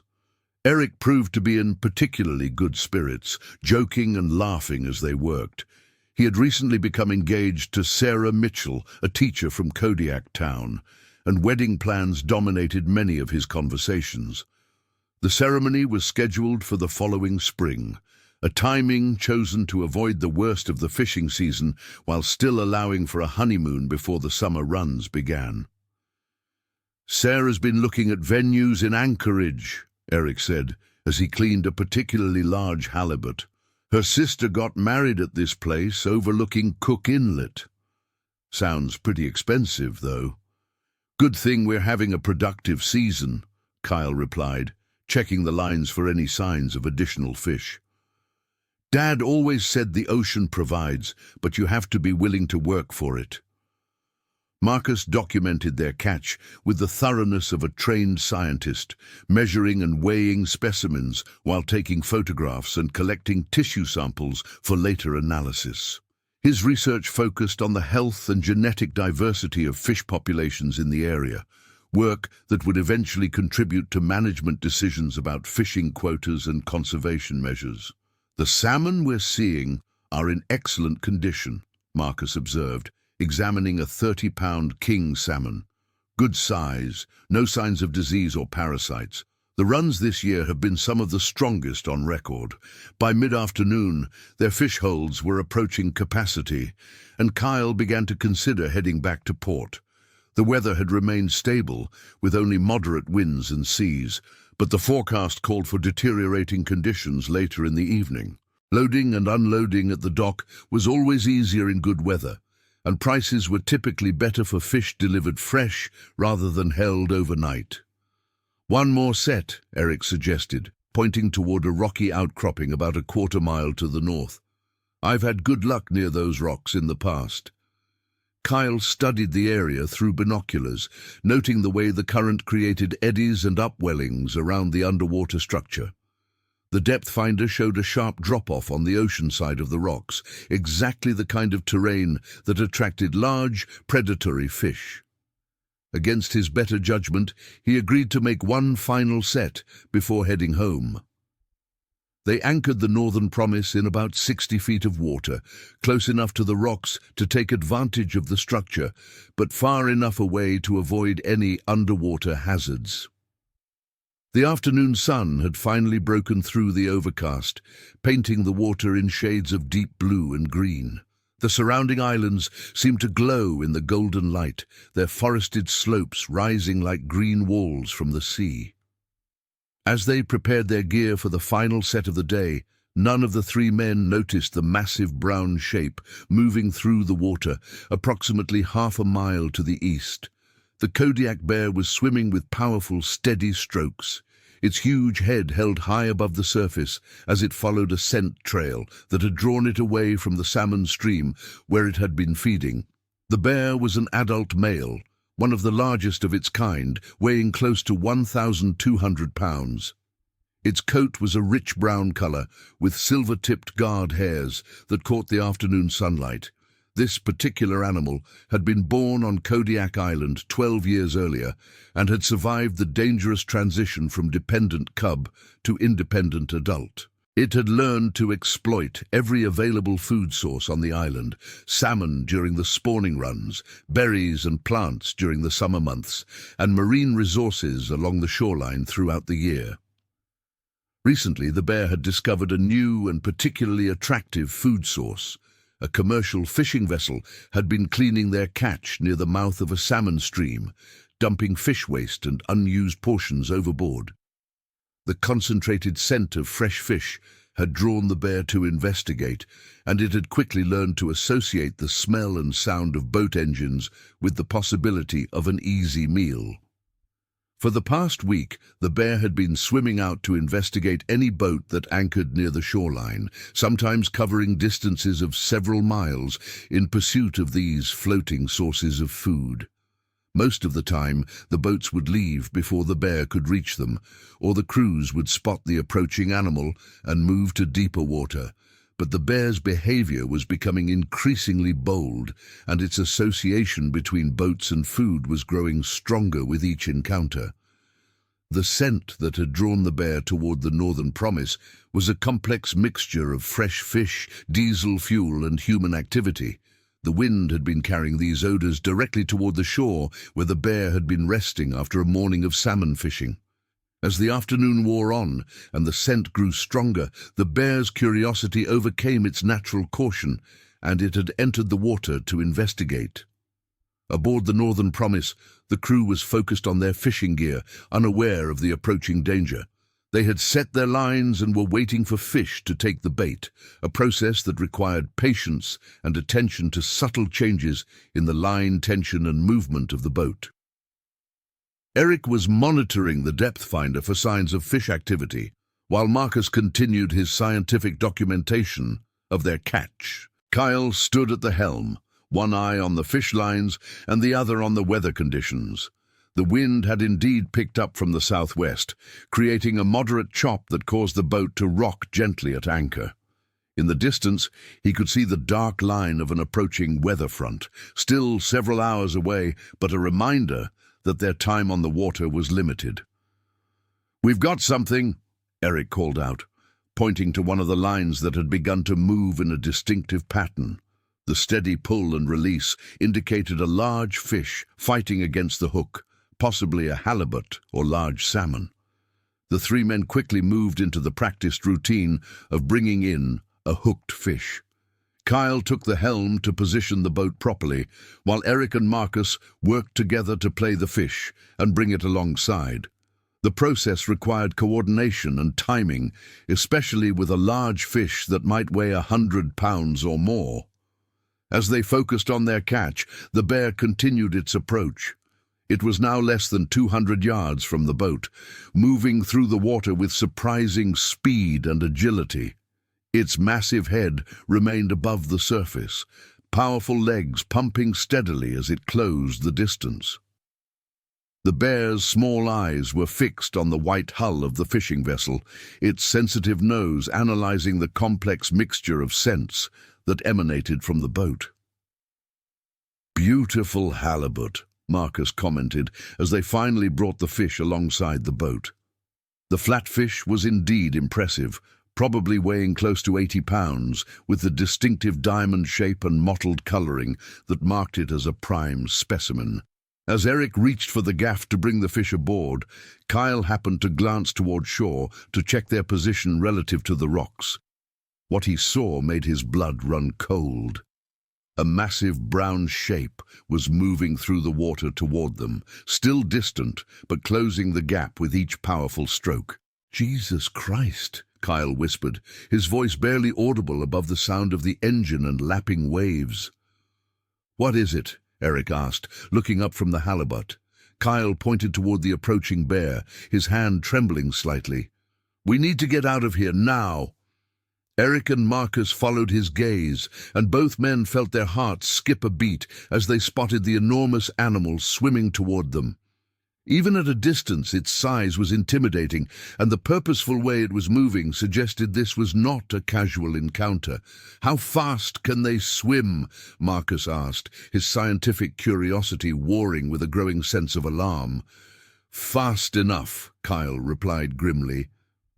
He began the process of starting the engine and preparing to leave, but they still had fish lines in the water and gear that needed to be secured. "Eric, get those lines up. Marcus, secure the fish and any loose gear." The bear was now close enough that they could see details of its massive head and powerful shoulders. Its fur appeared almost black when wet, and water streamed from its muzzle as it continued its steady approach. There was an intelligence in its small eyes that was somehow more unsettling than simple animal aggression. "It's huge," Eric breathed, momentarily frozen by the sight of the approaching predator. "I've never seen anything that big." Kyle gunned the engine, hoping the noise and movement would deter the bear, but the animal showed no signs of being deterred. If anything, it seemed to increase its speed, as if the sound of the engine had confirmed that this was indeed the source of the enticing scents it had been following. "Cut the lines," Kyle ordered. "We're leaving the gear." Eric reluctantly began cutting through the expensive fishing lines, sacrificing their equipment in favor of a quick escape. But as he worked, it became clear that the bear was closing the distance faster than they could prepare to leave. The massive predator was now less than 50 yards away, and they could hear the sound of its powerful breathing and the splash of water as its huge paws propelled it through the sea. "It's going to reach us," Marcus said, his voice tight with fear. Kyle made a quick calculation of distances and speeds. The bear was close enough now that he could see the individual hairs on its massive head, each strand glistening with seawater. The animal's eyes were fixed on the boat with an intensity that suggested it had no intention of being deterred by their escape attempt. "Hold on!" Kyle shouted, throwing the engine into gear and pushing the throttle forward. The Northern Promise lurched forward, its powerful diesel engine roaring as it bit into the water, but they were starting from a dead stop, and it would take precious seconds to build up enough speed to outrun their pursuer. The bear was now close enough that they could hear its heavy breathing and see the spray of water from its powerful strokes. As the boat began to accelerate, the bear made a final surge toward them. With a tremendous effort, it launched itself toward the stern of the vessel, its massive forequarters coming partially out of the water as it attempted to grab hold of the transom. One enormous paw connected with the hull, claws scraping against the fiberglass as the animal tried to pull itself aboard. The impact of the bear's weight against the stern caused the boat to shudder and list dramatically to port. Water began pouring over the gunwale as the vessel's stability was compromised by the enormous weight hanging from its back end. Kyle fought to maintain control as the engine screamed and the propeller briefly came out of the water. "It's on the boat!" Eric yelled, grabbing for a boat hook to try to fend off the massive predator. The bear's second paw found purchase on the transom, and with incredible strength it began hauling its massive body out of the water. The Northern Promise continued to list dangerously as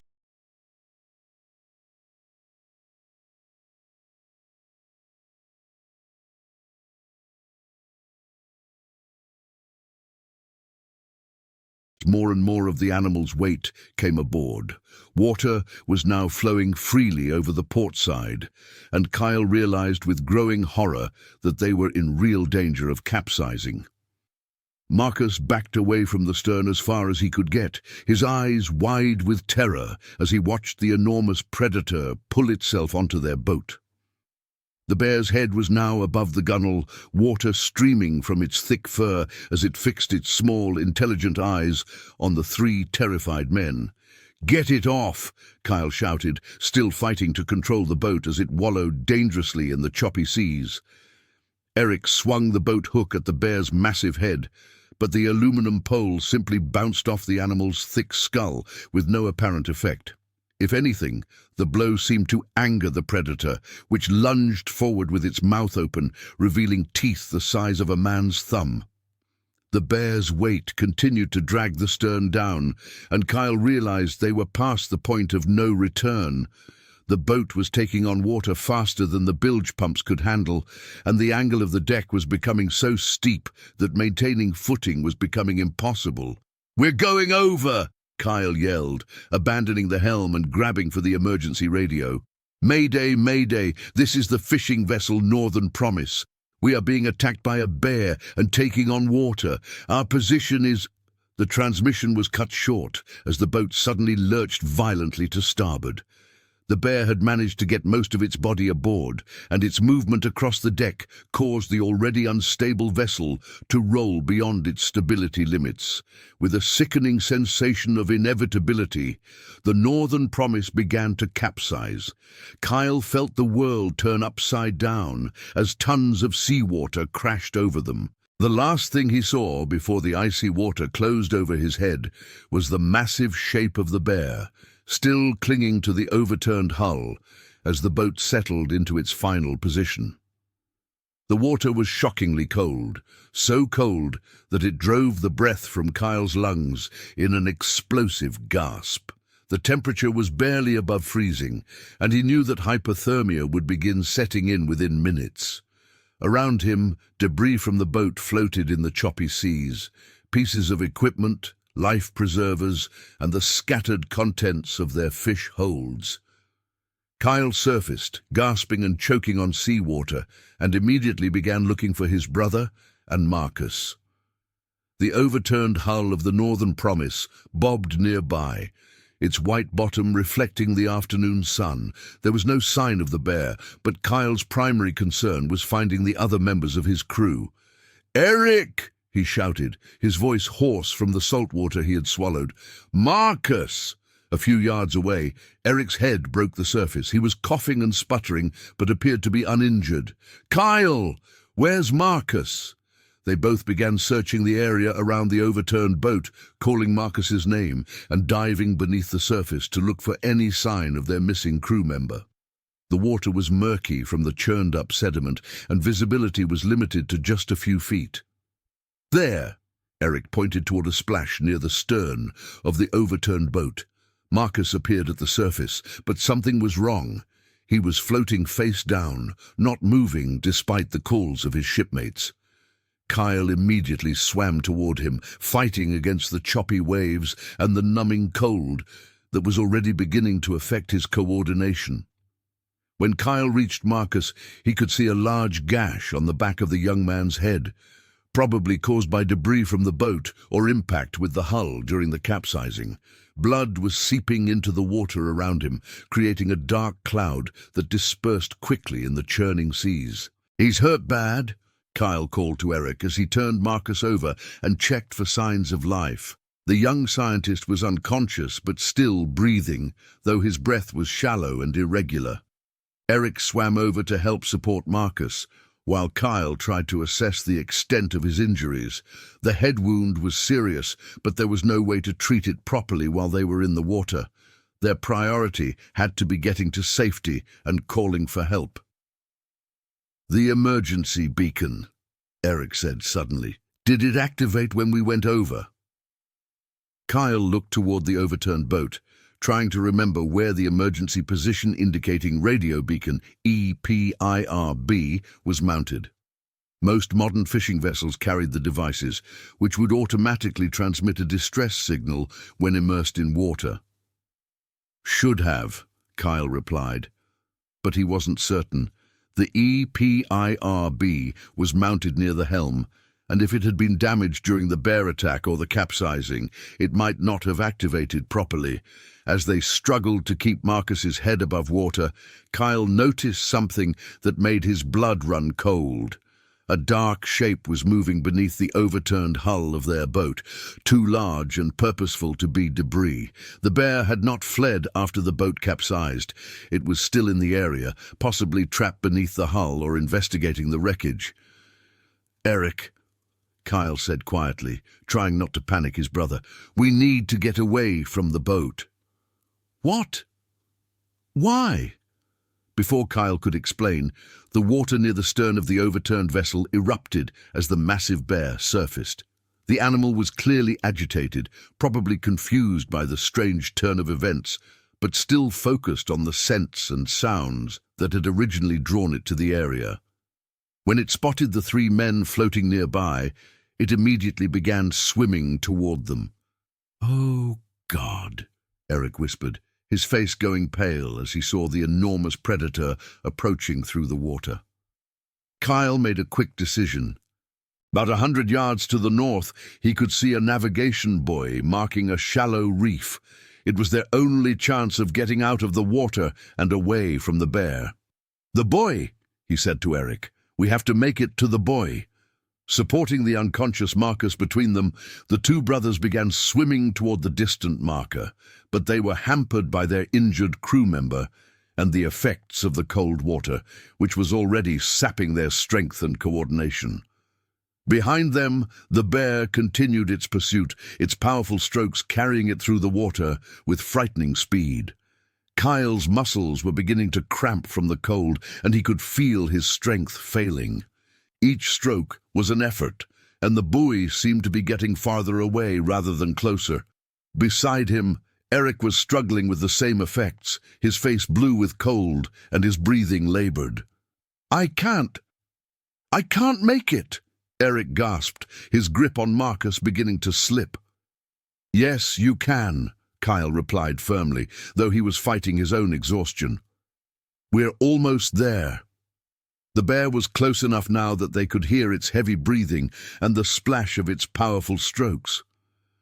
Kyle risked a glance over his shoulder and saw the massive head cutting through the water toward them, leaving a V-shaped wake behind it. The animal's eyes were fixed on them with predatory intensity. "Go," Kyle said suddenly. "Take Marcus and go." "What?" "I'll try to distract it. Get Marcus to the buoy and call for help." Eric started to protest, but Kyle had already released his grip on Marcus and was turning to face the approaching bear. The massive predator was now less than 20 yards away, close enough that Kyle could see the individual droplets of water falling from its thick fur. Kyle began splashing and shouting, trying to draw the bear's attention away from his brother and Marcus. The animal paused in its approach, apparently confused by this new behavior. For a moment, it seemed to hesitate, its massive head swiveling between Kyle and the other two men. Eric used the momentary distraction to continue toward the buoy, half swimming and half dragging the unconscious Marcus through the choppy water. His progress was painfully slow, but he was gradually closing the distance to their only refuge. The bear made its choice and resumed its approach toward Kyle, who continued his desperate attempt to divert the animal's attention. As the massive predator drew closer, Kyle could see details that would be burned into his memory forever. The way water streamed from the bear's thick fur, the size of its enormous paws as they churned through the water, and most terrifying of all, the intelligence in its small, dark eyes. When the bear was close enough to touch, Kyle dove beneath the surface, hoping to confuse the animal and buy a few more precious seconds. The water was murky and cold, and he could barely see his own hands in front of his face. Above him, he could hear the muffled sound of the bear thrashing at the surface, apparently searching for its disappeared target. Kyle's lungs were burning from the cold and lack of oxygen, but he forced himself to swim away from the bear's position before surfacing. When he finally came up for air, gasping and choking, he found himself about 10 yards from where he had gone under. The bear was still searching the area where he had disappeared, giving him a few moments to assess the situation. Eric had made significant progress toward the buoy and was now close enough to reach it with a final effort. Marcus appeared to be regaining consciousness, his head moving slightly as Eric pulled him through the water. But Kyle was still trapped in the water with a massive predator that showed no signs of giving up its pursuit. The bear spotted Kyle almost immediately after he surfaced and began swimming toward him again. This time, Kyle had no energy left for elaborate evasion tactics. The cold water had sapped his strength, and his muscles were beginning to seize up from hypothermia. He could barely manage to stay afloat, let alone outswim a determined predator. As the bear closed the final distance between them, Kyle found himself staring into the face of death. The animal's massive head loomed above him, water streaming from its muzzle as it prepared to attack. Kyle could smell the bear's breath, a mixture of fish and something wild and primitive that spoke to fears buried deep in human DNA. The attack came with stunning suddenness. One moment Kyle was floating in the choppy seas, and the next he was being driven beneath the surface by hundreds of pounds of muscle and fury. The bear's massive paws struck him with tremendous force, driving him deep into the murky water as claws raked across his back and shoulders. Kyle felt the bear's teeth close on his shoulder, and the pain was beyond anything he had ever experienced. The animal's jaws were incredibly powerful, capable of crushing bones with ease, and Kyle could feel his flesh tearing as the bear worried at him like a dog with a toy. Blood clouded the water around them, creating a red haze that made it impossible to see. The bear's weight drove Kyle deeper beneath the surface, and he could feel his lungs burning as his body demanded oxygen. The cold water was numbing the pain of his injuries, but it was also making it impossible to fight effectively against his attacker. His movements became sluggish and uncoordinated as hypothermia and blood loss began to take their toll. Through the murky water, Kyle could see Eric reaching the navigation buoy with Marcus. His brother was hauling the injured scientist up onto the small platform that surrounded the marker, getting both of them out of the water and relative safety. The sight gave Kyle a brief moment of satisfaction, even as the bear continued its savage attack. The bear released its grip on Kyle's shoulder and attempted to get a better hold on its victim. In that brief moment of freedom, Kyle managed to surface and take a desperate breath before being dragged under again. The taste of his own blood filled his mouth, and he could feel his strength failing with each passing second. The second attack was even more vicious than the first. The bear seemed to sense that its prey was weakening and pressed its advantage with frightening intensity. Its claws raked across Kyle's chest and arms, opening deep gashes that bled freely into the surrounding water. The animal's weight and the violence of its attacks made it impossible for Kyle to surface for more than brief gasps of air. Kyle's vision began to dim as oxygen deprivation and blood loss took their toll. He could hear Eric's voice calling his name from what seemed like a great distance, but he no longer had the strength to respond. The cold water felt warm now, a dangerous sign that his body was beginning to shut down from hypothermia. The bear's final attack came as Kyle's consciousness was fading. The massive predator seized him around the waist with its powerful jaws and began to drag him deeper into the murky water. Kyle felt his ribs crack under the pressure, and he knew with grim certainty that this was the end. As the darkness closed around him, Kyle's last conscious thought was of Eric and Marcus, safe on the navigation buoy and able to call for help. His family's fishing operation would end with him, but his brother would survive to tell their story and perhaps prevent similar tragedies in the future. Eric watched in horror from the buoy as his brother disappeared beneath the churning water for the final time. The bear surfaced once more, its massive head bloody from the attack, then dove again to retrieve its victim. The water around the attack site was stained red with blood, creating an ever-expanding circle of crimson that marked the spot where Kyle Simmons had made his final sacrifice. "Kyle!" Eric screamed, his voice breaking with grief and desperation. "Kyle!" But there was no response from the water, only the gentle lapping of waves against the buoy and the distant sound of seabirds crying in the afternoon air. The bear had vanished beneath the surface, taking Kyle with it to the depths of Larsen Bay. Marcus was conscious now, holding his head and trying to understand what had happened. The gash on his skull was still bleeding, but the cold water had helped slow the flow.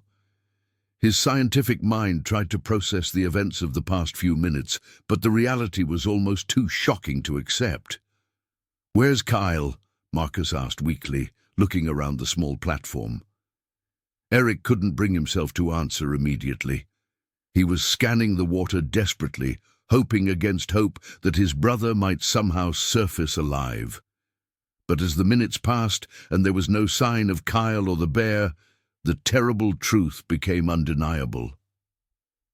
"He's gone," Eric finally whispered, his voice barely audible above the sound of the waves. "The bear got him." The two survivors clung to the navigation buoy as the afternoon sun began to sink toward the western horizon. The overturned hull of the Northern Promise drifted slowly away from them, carrying with it the remains of their livelihood and any hope of immediate rescue. They had no radio, no emergency beacon, and no way to signal for help except to hope that someone would notice their overdue return to port. As the reality of their situation set in, Eric forced himself to focus on the immediate problems of survival. Marcus was injured and showing signs of shock, and the cold water had sapped both of their strength. If they were going to survive until rescue arrived, they would need to conserve their energy and stay warm as much as possible. The navigation buoy was equipped with a small solar-powered light that would activate automatically at sunset, providing some hope that passing aircraft or vessels might spot them in the darkness. But Eric knew that their window of survival was limited. In water this cold, hypothermia would claim them within hours if they couldn't get completely out of the sea.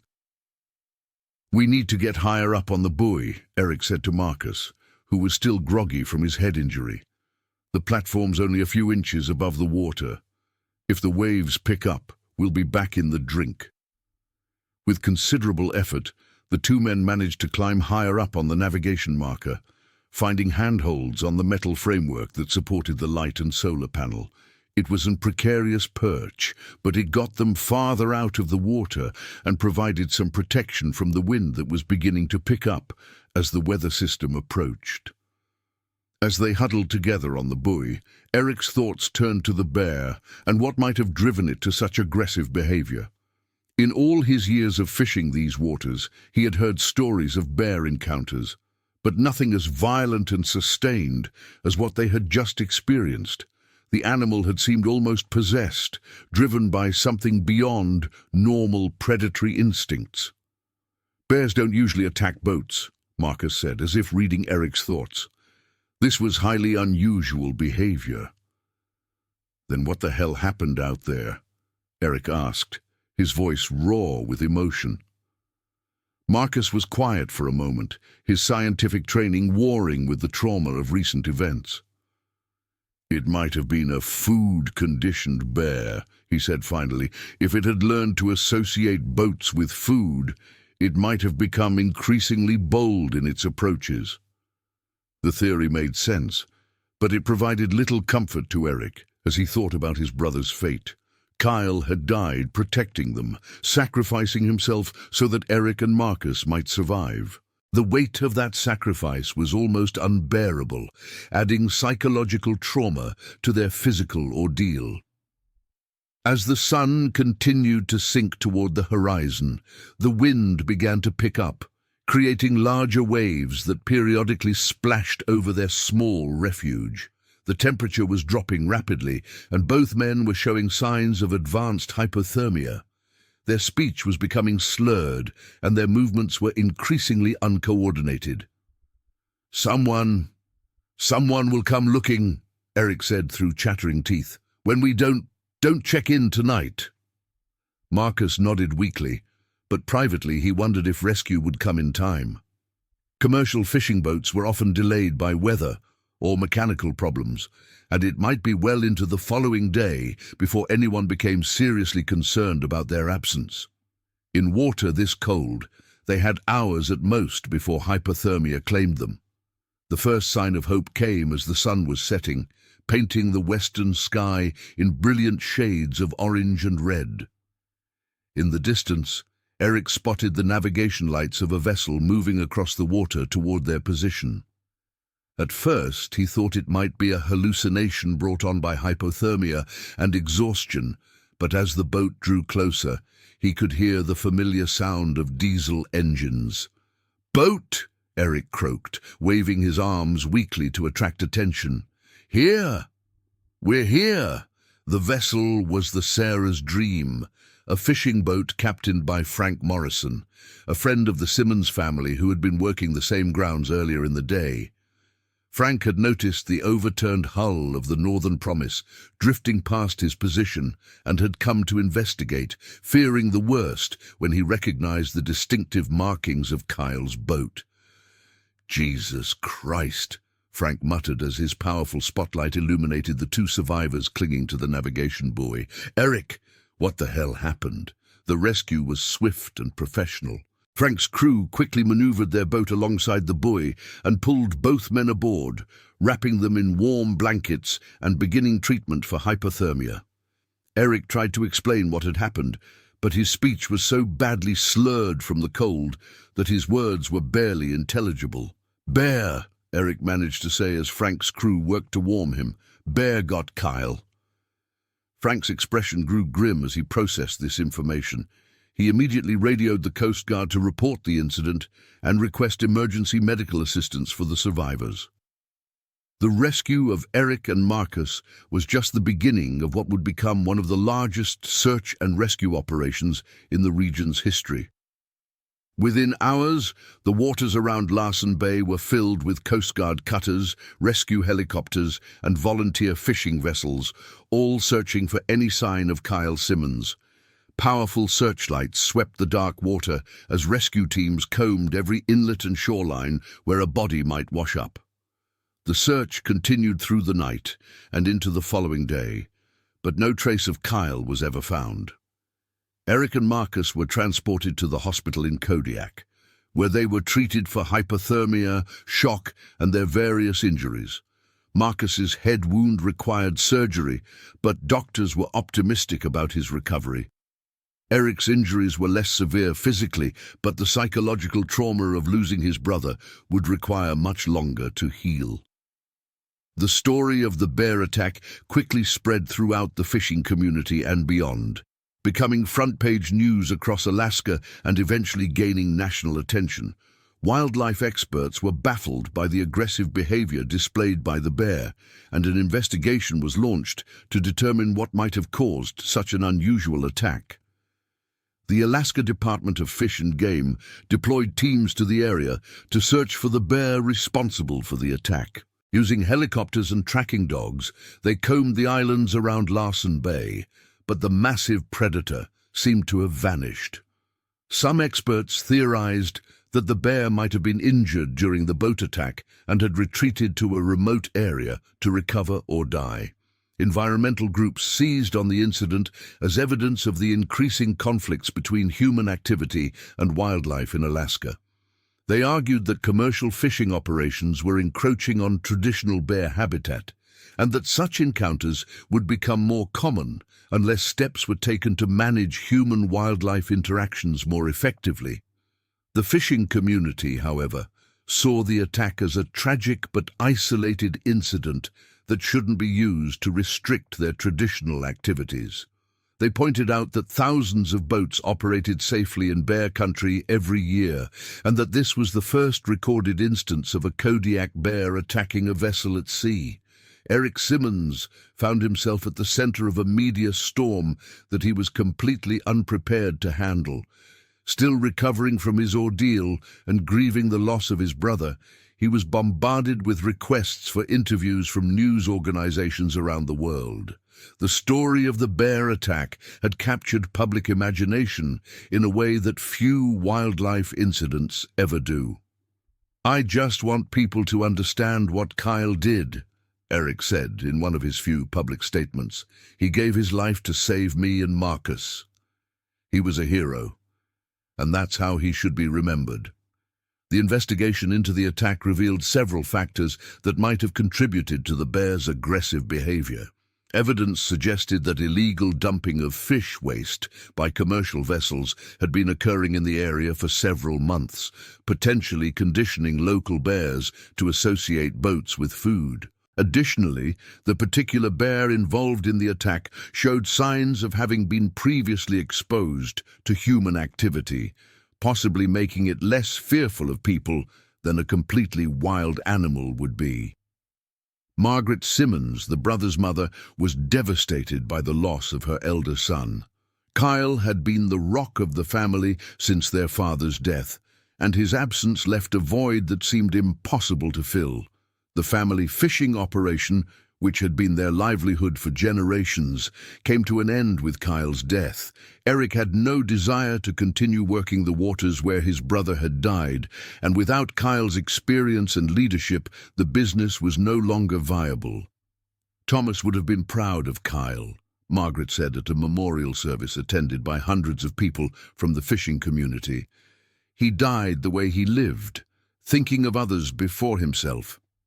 The memorial service was held at the small church in Kodiak, where the Simmons family had worshipped for generations.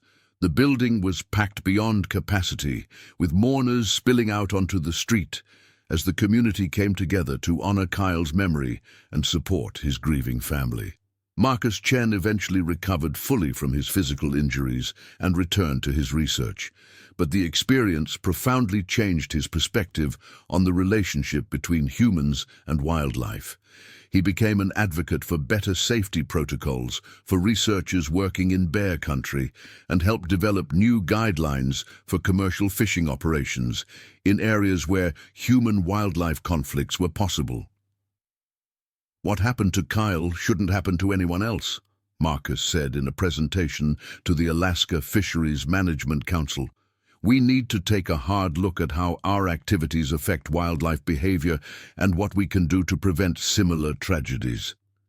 The search for Kyle's body continued for weeks, gradually scaling down as hope faded and weather conditions deteriorated. Coast Guard officials eventually declared him dead, though his body was never recovered.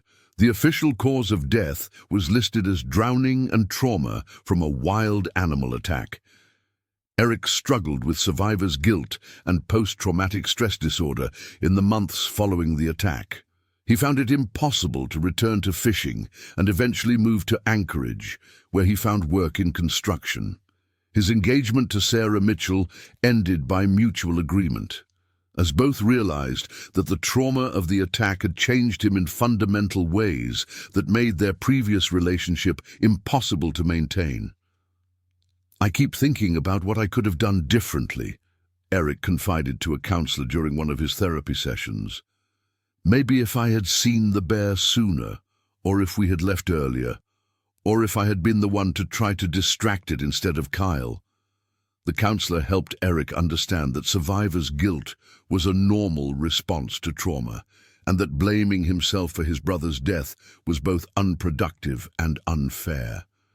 Kyle had made a conscious choice to sacrifice himself for others, and that choice should be honored rather than second-guessed. The Northern Promise was eventually salvaged and sold for parts, bringing an end to the Simmons family's long history in the fishing industry. The boat's hull showed clear evidence of the bear attack, deep claw marks and puncture wounds that told the story of that terrible afternoon more clearly than any words could describe.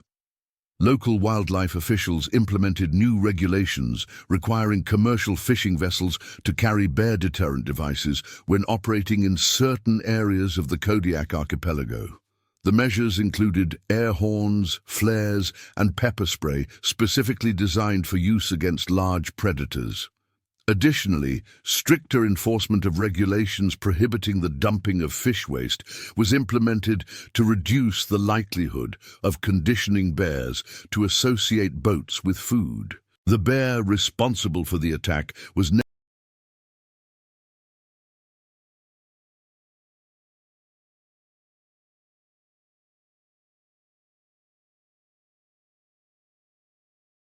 never definitively located, despite extensive search efforts.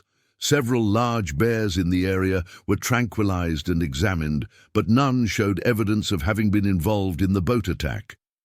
Wildlife experts theorized that the animal might have been killed by territorial disputes with other bears, or might have died from injuries sustained during the attack on the Northern Promise. 1 year after the attack, Eric returned to Larsen Bay for the first time since that terrible day. He chartered a boat to take him to the site where the Northern Promise had capsized, carrying with him a memorial plaque that he planned to drop into the water to honor his brother's memory. The weather was calm and clear, a stark contrast to the threatening conditions that had prevailed during their final fishing trip. As Eric stood at the spot where his brother had died, he felt a complex mixture of grief, anger, and acceptance. The ocean that had been Kyle's life had also been his death, but Eric understood that his brother wouldn't want to be remembered as a victim. "Kyle loved these waters," Eric said, as he dropped the memorial plaque over the side. "He died protecting the people he cared about, and that's the kind of man he was. I hope wherever he is now, he knows that we're going to be okay." The plaque sank quickly into the dark water, carrying with it Eric's final goodbye to the brother who had been his closest friend and protector. As the boat headed back toward shore, Eric felt a sense of closure that had been missing for the past year. Kyle was gone, but his sacrifice had meaning, and his memory would live on in the hearts of those who had known and loved him. The story of the Kodiak bear attack became part of the oral tradition of the Alaskan fishing community, passed down from one generation to the next as both a cautionary tale and a testament to the courage that defined men like Kyle Simmons. Commercial fishermen working the waters around Kodiak Island still speak of the attack in hushed tones, reminding each other of the dangers that lurk beneath the surface of their chosen profession. Wildlife experts continue to study the incident, using it as a case study in human-wildlife conflicts and the complex factors that can lead to aggressive behavior in normally reclusive animals. The attack highlighted the need for better understanding of how human activities affect wildlife behavior and the importance of maintaining respect for the wild places where commercial fishing operations intersect with the territories of large predators. Marcus Chen completed his research project and published several papers on the incident, contributing to the scientific understanding of bear behavior and human-wildlife interactions in marine environments. His work helped inform new safety protocols and management strategies that have been implemented throughout Alaska and other regions where commercial fishing occurs in large predator habitat. The families of Kyle and Eric Simmons eventually found ways to honor Kyle's memory while moving forward with their lives. Margaret Simmons established a scholarship fund for young people pursuing careers in marine sciences, ensuring that Kyle's love of the ocean would continue to inspire future generations. Eric eventually married and had children, passing on stories of his brother's courage and dedication to his own sons and daughters. The waters of Larsen Bay continue to support a thriving fishing industry. But the attack has left a lasting impact on how commercial fishermen approach their work in bear country.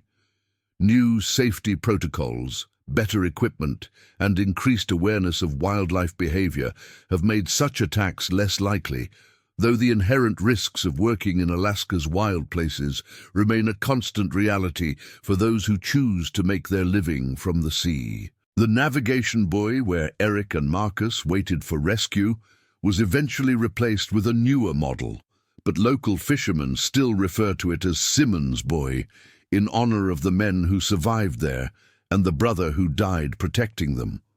On calm days, when the water is clear and the light is right, some fishermen claim they can still see the outline of the Northern Promise on the bottom of Larsen Bay, a permanent reminder of the price that is sometimes paid for the privilege of working in one of the world's last wild frontiers. The legacy of Kyle Simmons lives on, not just in the memories of those who knew him, but in the improved safety measures and increased awareness that resulted from his sacrifice. His death was not in vain if it prevents similar tragedies and helps future generations of fishermen work more safely in the waters he loved. In the end, that might be the most fitting memorial of all for a man who gave his life to protect others and who embodied the best traditions of courage and selflessness that define Alaska's commercial fishing community. The next stories: The Shadow of Grizzly Ridge. The morning of August 11, 2024, dawned crisp and clear over Kalispell, Montana, with the kind of crystalline mountain air that made residents feel blessed to call the Flathead Valley home. Reverend Charles Whitman stood in the vestibule of St. Mary's Episcopal Church, adjusting his clerical collar one final time before the 10:30 service. At 55, Charles possessed the weathered features of a man who had spent decades ministering to both urban congregations and remote mountain communities. His salt and pepper beard framed a face lined with laugh lines and worry creases in equal measure, testament to a career spent shepherding souls through life's joys and tragedies. The church sat on a modest plot at the intersection of Meridian Road and Whitefish Stage Road, its white clappered siding and modest bell tower a humble presence against the towering backdrop of the Cabinet Mountains. Charles had served this congregation for 8 years, having come to Montana from a larger parish in Denver after what his wife Margaret called his midlife calling to the wilderness. The church's location, while picturesque, placed it at the very edge of Kalispell's developed area, where suburban lawns gave way to dense forest land within a matter of blocks. Margaret Whitman, 52 and possessed of the practical grace that made her an ideal pastor's wife, was arranging flowers on the altar when Charles called out to her. "The Morrison family just pulled up," he said, watching through the front windows as a blue SUV disgorged a family of 5. "I'm going to step outside and greet them before service starts." "Don't forget, we have the potluck planning meeting after service," Margaret reminded him, not looking up from her chrysanthemums. "Sarah Chen wanted to discuss the menu for the Harvest Festival." Charles nodded, though she couldn't see him, and pushed through the heavy oak doors into the morning sunshine. The temperature was a comfortable 68 degrees, with a light breeze carrying the scent of pine and the distant promise of snow from the higher elevations. It was the kind of morning that made him grateful for his decision to leave the smog and concrete of Denver behind. The Morrison family was indeed approaching the church steps, and Charles smiled as he recognized Tom Morrison, a park ranger with Glacier National Park who had been attending services sporadically since spring. Tom's wife, Jenny, walked beside him, holding the hand of their 6-year-old daughter Emma, while their twin boys, Michael and Marcus, aged 9, raced ahead with the boundless energy of children who had been confined in a car for the 20-minute drive from their home near Whitefish. "Beautiful morning, Tom," Charles called out, descending the 3 concrete steps to the small parking area. "Glad you could make it." Tom Morrison was a lean man in his early 40s, with the sun-weathered complexion of someone who spent most of his working hours outdoors. As a park ranger, he possessed an intimate knowledge of the local wildlife that few in the congregation could match. "Morning, Reverend," Tom replied, grasping Charles's outstretched hand. "Jenny finally managed to get everyone ready in time for once." Jenny Morrison laughed, a sound like wind chimes on the morning breeze. "Don't blame the boys," she said. "Marcus lost his church shoes, and we spent 20 minutes looking for them." She was an elementary school teacher at Kalispell Middle School, and her patience with children extended well beyond the classroom. Emma Morrison hung back shyly behind her mother's legs, clutching a small stuffed rabbit that showed signs of being a well-loved companion. The little girl had inherited her father's serious grey eyes and her mother's dark hair, which was pulled back in careful braids for church. "Hello, Emma," Charles said gently, crouching down to her level. "How's Mr. Rabbit doing today?" "His name is Hopscotch," Emma whispered, "and he's being very good for church." "I'm glad to hear it," Charles replied with practiced warmth. Children were often his best barometer for how well his sermons were received. If he could keep the little ones engaged, the adults usually followed suit. Michael and Marcus, meanwhile, had discovered a cluster of interesting rocks near the church's foundation and were engaged in what appeared to be an impromptu geology lesson. The boys were fraternal twins, Michael being the more outgoing of the pair, while Marcus tended toward careful observation of his surroundings. Both had inherited their father's love of the outdoors and could often be found exploring the forests around their home. "Boys, come back here," Tom called, his ranger's instincts automatically assessing potential hazards even in the safe confines of the church parking area. "We don't want to keep Reverend Whitman waiting." The family was not alone in their arrival. Charles noticed several other cars pulling into the small parking lot, and he felt the familiar warmth of anticipation that came with gathering his flock for worship. Sarah Chen emerged from a silver Honda Civic, her 5-year-old son David racing ahead of her toward the playground equipment that the church had installed the previous summer. Sarah worked as a nurse at Kalispell Regional Medical Center and had been one of Charles's most reliable volunteers since joining the congregation 2 years earlier. "David, slow down," Sarah called, though her tone held more amusement than reproof. At 38, she maintained the quick reflexes and calm demeanor that made her invaluable in the hospital's emergency department. Her husband had died in a car accident 3 years prior, and she had moved to Montana seeking a fresh start for herself and her son. The Hendricks family was also approaching from the far end of the parking lot, having walked the 6 blocks from their home on Ashley Lake Road.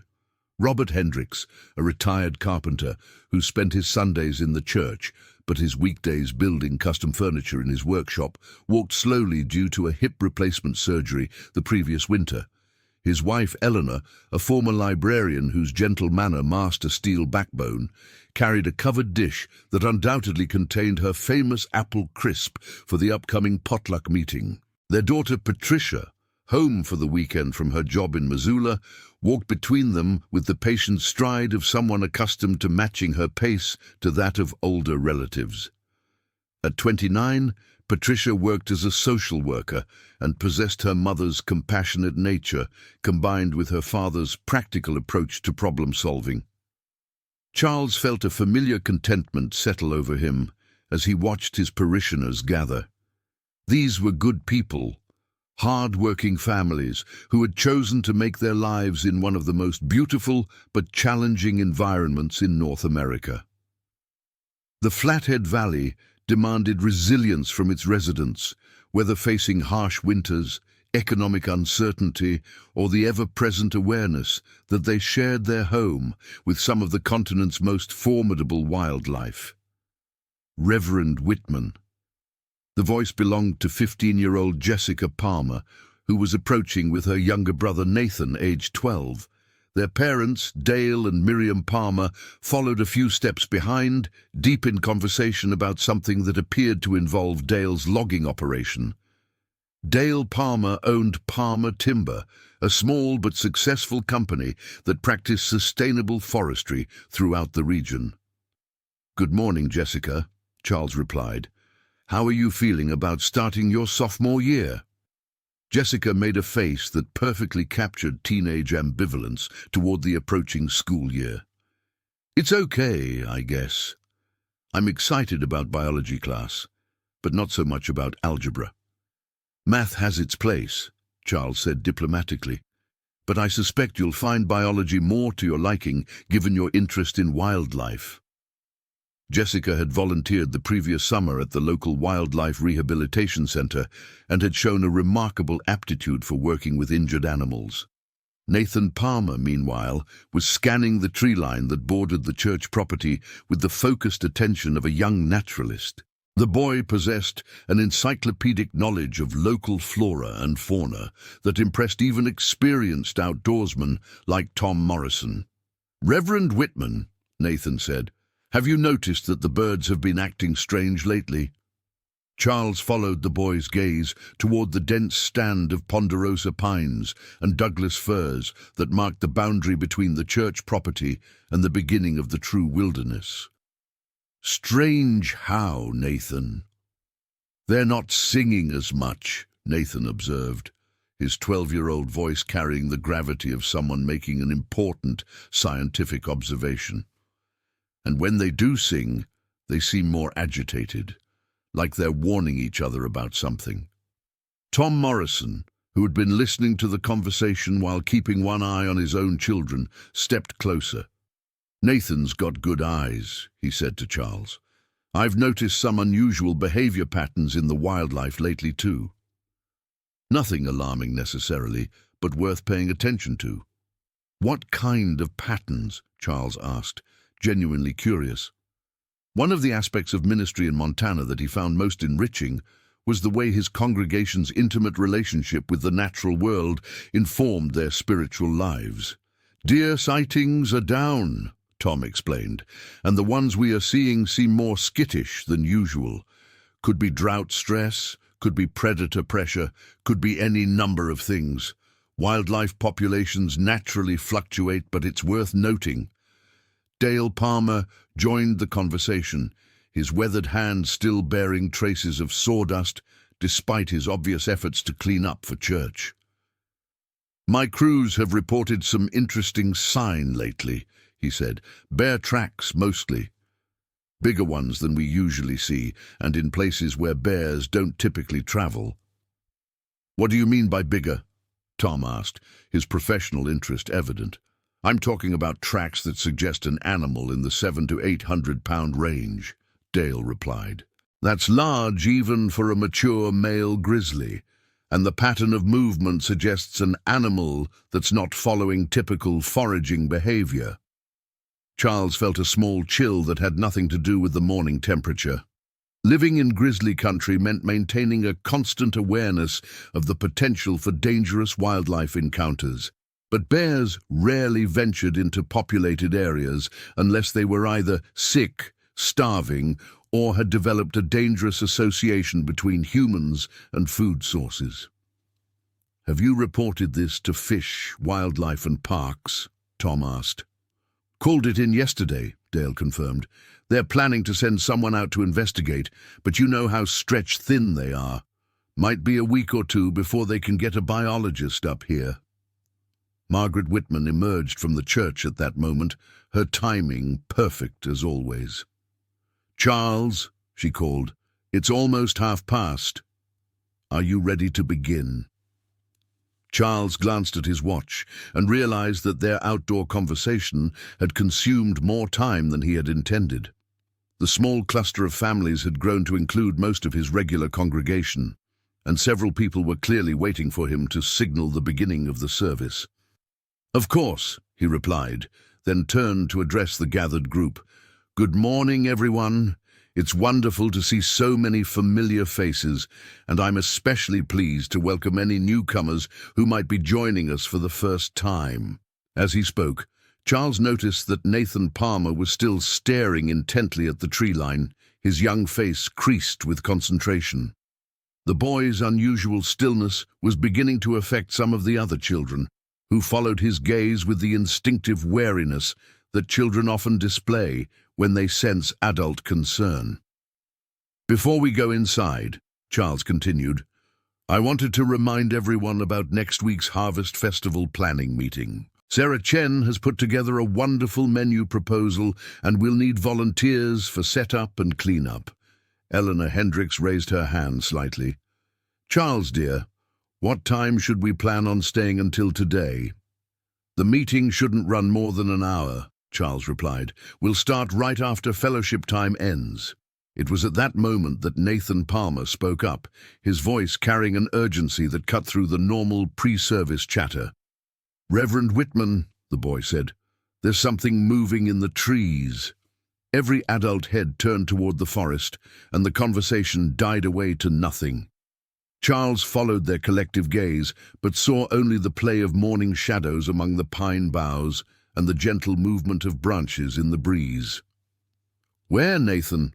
Tom Morrison asked, his ranger training evident in the careful neutrality of his tone. Nathan pointed toward a thick cluster of undergrowth approximately 50 yards from where they stood. "There," he said. "Something big. It was there a second ago." Tom Morrison stepped forward, positioning himself between the forest and the gathered families, with the unconscious protective instincts of someone accustomed to assessing potential threats. His movement prompted other adults to shift as well, creating a loose barrier between the children and whatever might be watching them from the woods. "I don't see anything right now," Tom said quietly, "but that doesn't mean Nathan didn't see something. Wildlife is most active during dawn and dusk hours, and we're right at the edge of their habitat." Charles felt the atmosphere among his parishioners shift from pleasant anticipation to alert caution. This was the reality of life in Montana's wilderness edge, the constant awareness that they shared their home with creatures that commanded both respect and wariness. "Perhaps we should move inside," Margaret suggested, emerging from the church doorway where she had been watching the proceedings with growing concern. "Good idea," Charles agreed, but as he turned to guide his flock toward the safety of the church building, he caught a glimpse of movement that made his blood run cold. A massive shape was emerging from the tree line, moving with the deceptive casualness that characterized a large predator confident in its strength. Even at a distance of 50 yards, the animal's size was unmistakable. This was a grizzly bear of exceptional proportions, its dark brown fur catching the morning sunlight as it paused to assess the gathering of humans. "Everyone inside," Tom Morrison said, his voice carrying the quiet authority of someone accustomed to managing dangerous situations. "Move slowly, don't run, and don't make sudden movements." The bear raised its massive head, testing the air with its sensitive nose. Charles found himself mesmerized by the creature's sheer presence. He had seen bears before, both in zoos and occasionally at a distance in the wild, but nothing had prepared him for the reality of confronting a 700-pound predator at close range. "Charles!" Margaret called from the church steps. "Come on!" The bear took a step forward, then another, Its movement was fluid and purposeful, suggesting an animal that had already made some kind of decision about the situation. Charles recognized with growing alarm that the creature was not displaying the typical wariness that wild bears usually showed around humans.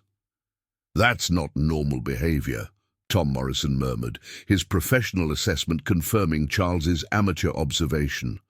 "A healthy wild bear should be moving away from us, not toward us." Sarah Chen had already scooped up her son David and was moving rapidly toward the church entrance. The Morrison family was also retreating, with Jenny carrying Emma, while Tom maintained his position between the bear and his wife and children. The Hendricks family moved with the careful urgency of older adults who understood their limitations, while Dale Palmer positioned himself protectively near his own children. The bear was now approximately 30 yards away and showed no signs of stopping. Its small, dark eyes fixed on the group with an intelligence that Charles found deeply unsettling. This was not the mindless aggression of a rabid animal, but rather the calculated assessment of a predator evaluating potential prey. "Get inside now," Tom ordered, abandoning any pretense of calm. "Move!"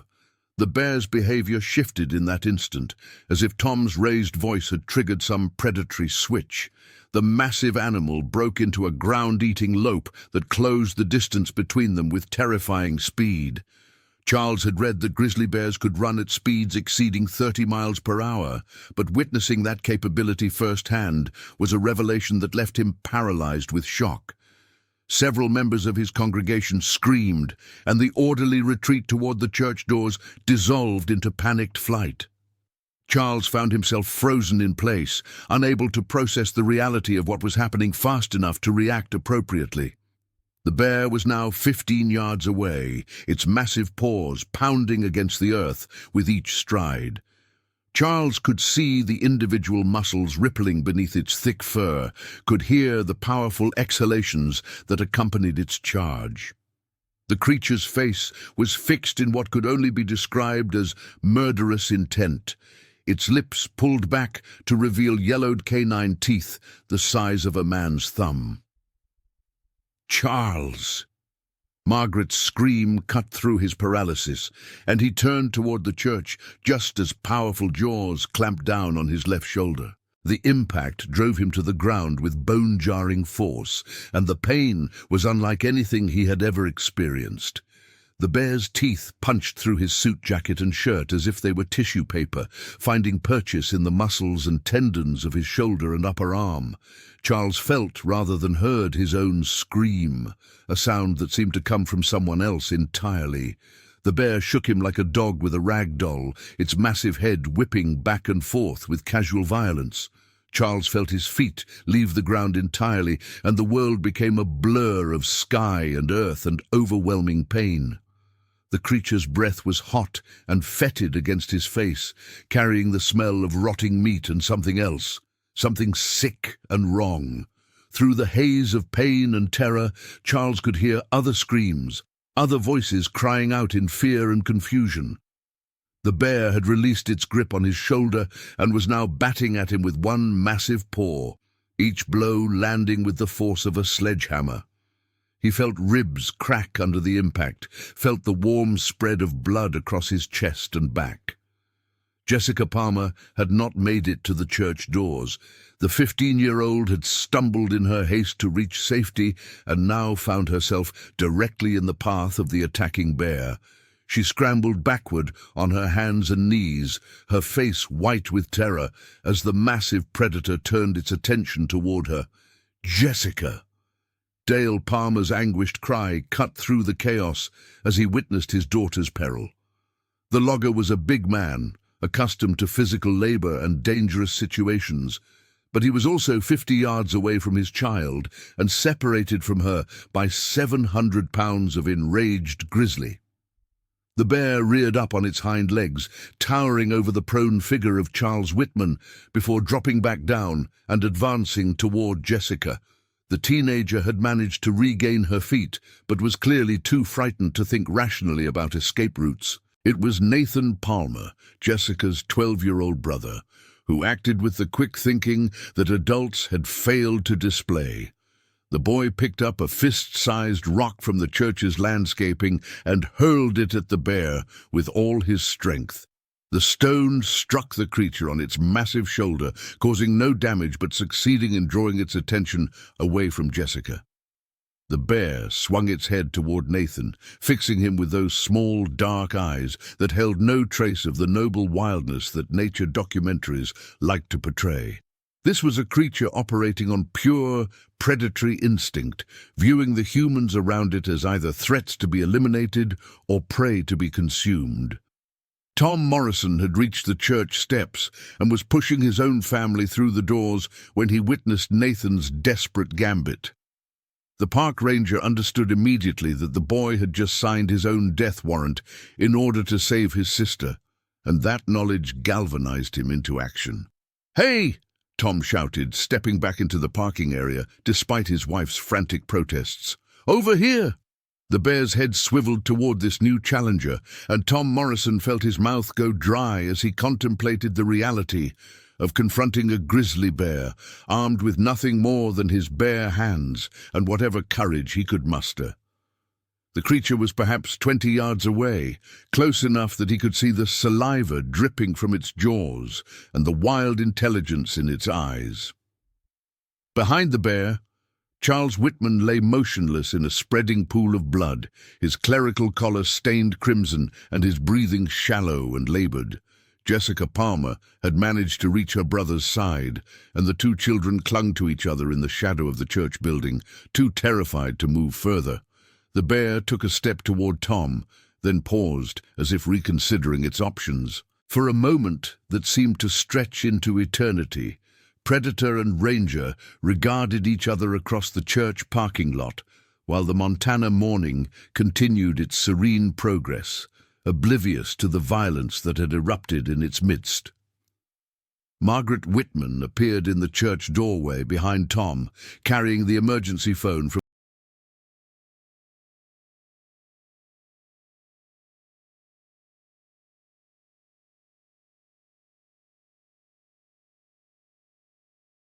the church office. Her fingers shook as she dialed 911, and her voice cracked as she spoke to the dispatcher.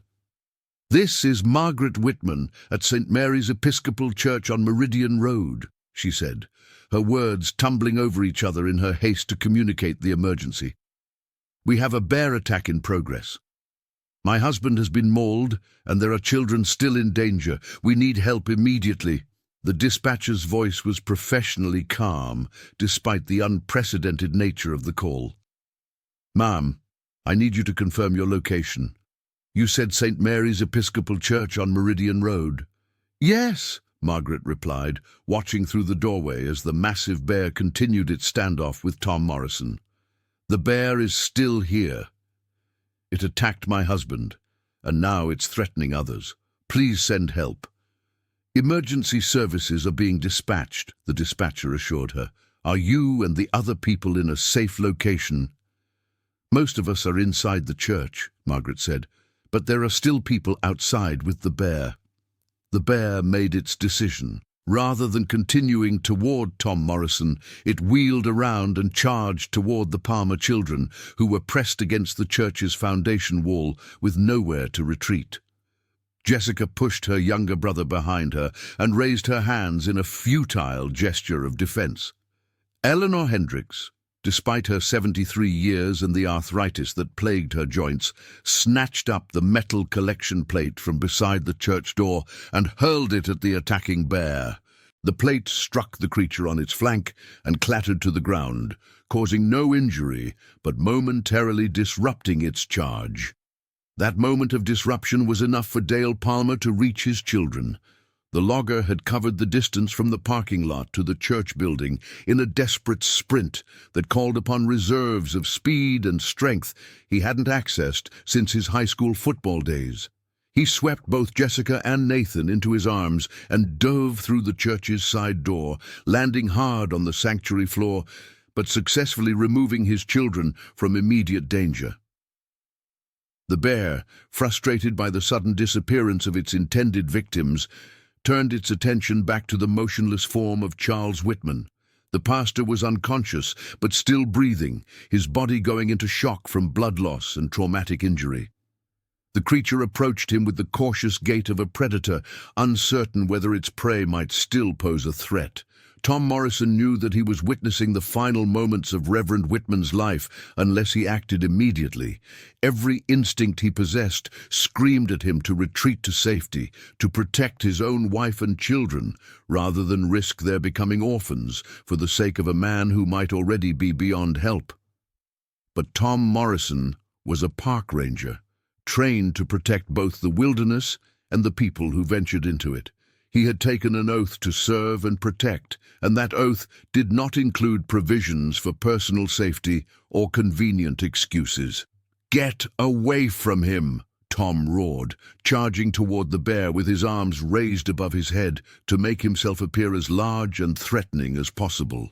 The bear reared up on its hind legs again, towering nearly 10 feet above the ground. From this position, it could bring its full weight to bear in a devastating downward blow, or it could drop to all fours and charge with the speed and momentum of a freight train. Tom Morrison was 43 years old, 6 feet tall and weighed 180 pounds. The grizzly bear facing him was approximately 7 feet long, stood 4 feet high at the shoulder, and weighed somewhere in the neighborhood of 700 pounds. The disparity in size and strength was so overwhelming that any rational analysis would have concluded that Tom's intervention could only result in adding another victim to the bear's tally. The bear dropped to all fours and charged. Tom Morrison had approximately 2 seconds to make a decision that would determine whether he lived or died. He could attempt to dodge to one side and hope that the bear's momentum would carry it past him, giving him a chance to escape. He could stand his ground and try to make himself appear threatening enough to deter the attack. Or he could do something that went against every survival instinct he possessed, but might give Charles Whitman a chance at survival. Tom Morrison threw himself directly at the charging bear. The collision was devastating. Tom's 180 pounds met 700 pounds of muscle, bone, and predatory fury, and the outcome was never in doubt. The bear's shoulder caught him in the chest and launched him backward through the air like a missile, his body describing a perfect arc before crashing into the side of the church building with sickening force. Tom felt his ribs cave in under the impact, felt his left arm snap like a dry branch, felt something tear inside his chest that sent fire racing through his torso. He slid down the wall and landed in a crumpled heap, his vision graying at the edges as his body began the process of shutting down non-essential functions to preserve what remained of his life. But his sacrifice had achieved its intended effect. The bear's charge had carried it past Charles Whitman's motionless form, and the creature now stood confused and agitated in the church parking lot, looking for new targets for its inexplicable rage. From inside the church, Jenny Morrison screamed her husband's name with a grief that seemed to tear the morning air itself.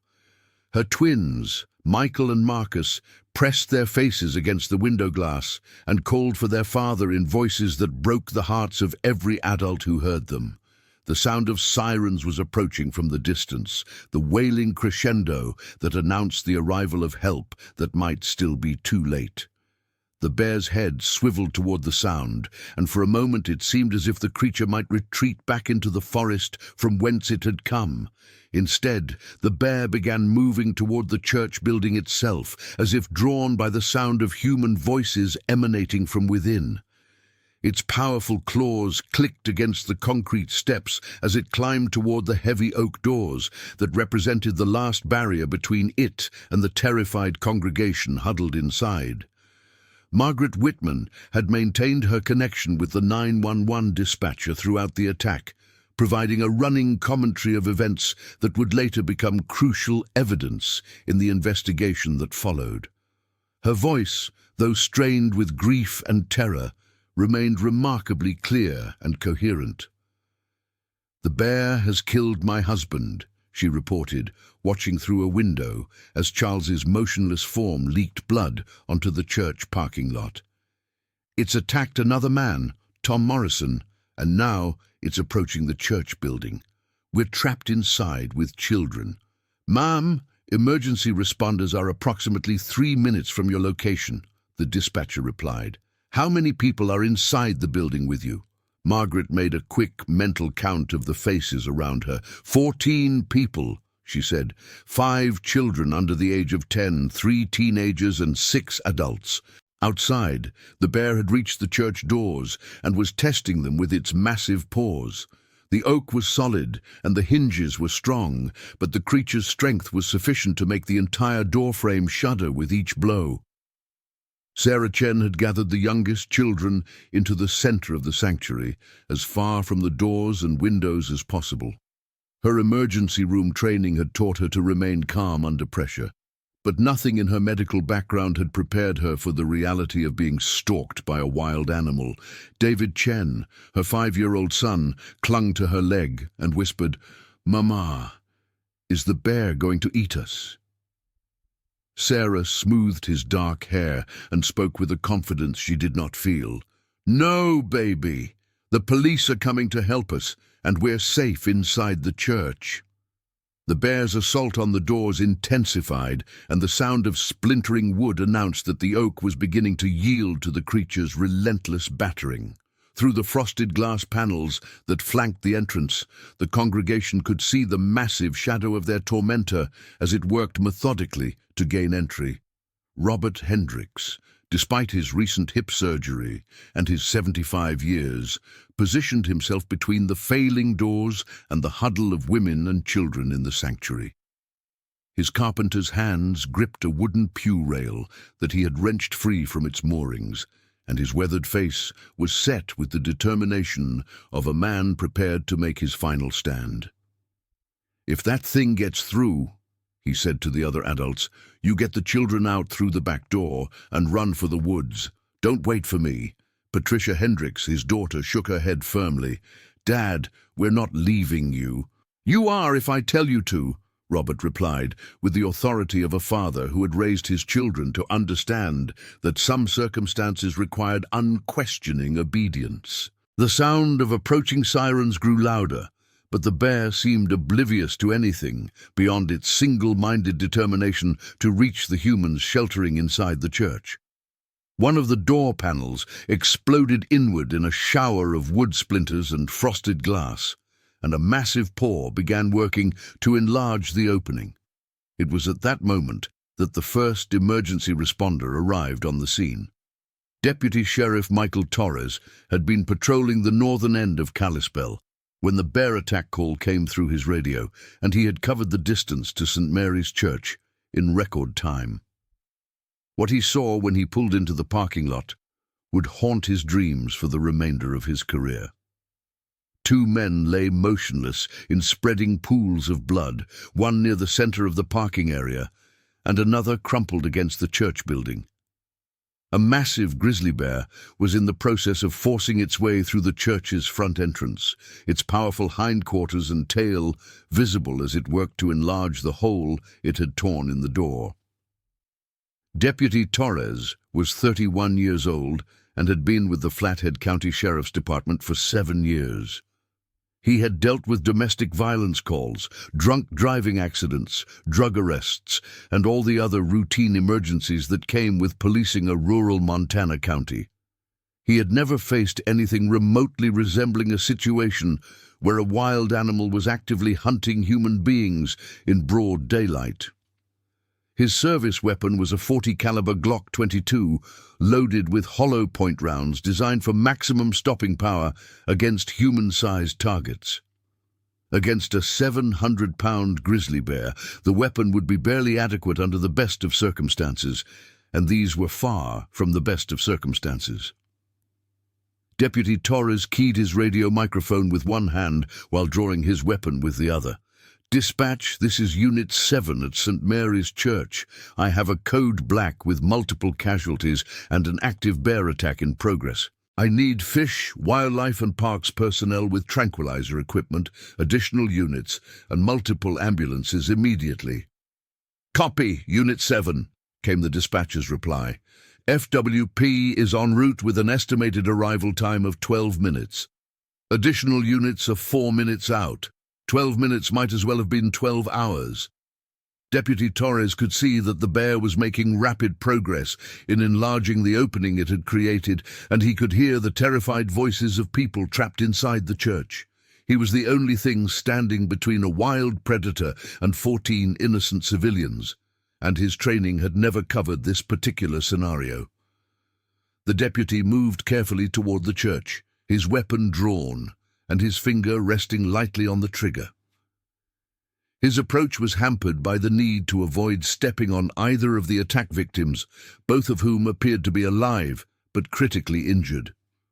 Charles Whitman was breathing but unconscious, his clerical collar now completely soaked with blood.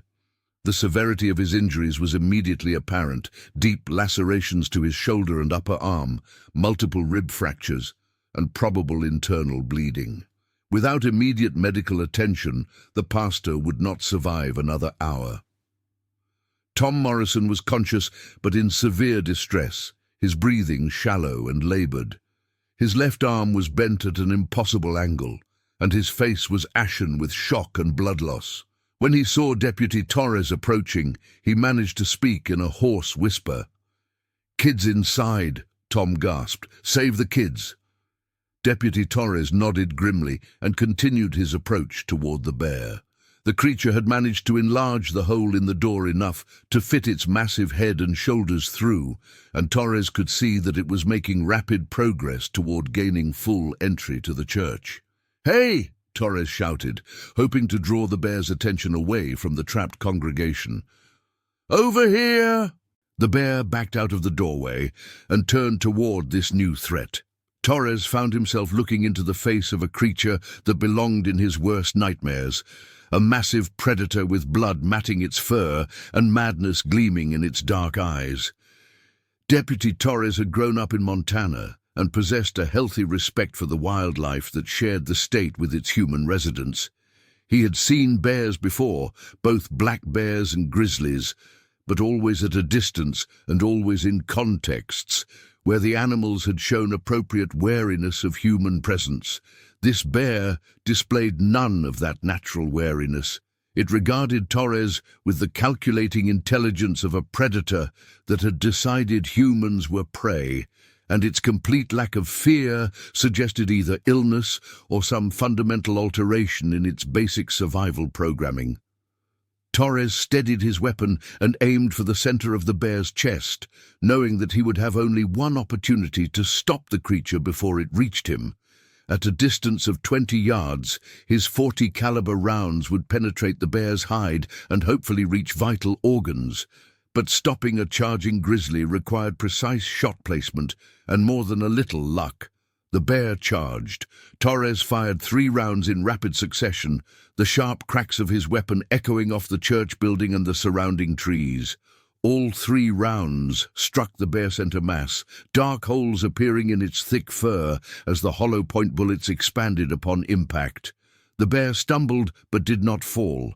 Blood began flowing from its wounds, staining its brown fur with darker patches, but the creature's momentum carried it forward with scarcely diminished speed.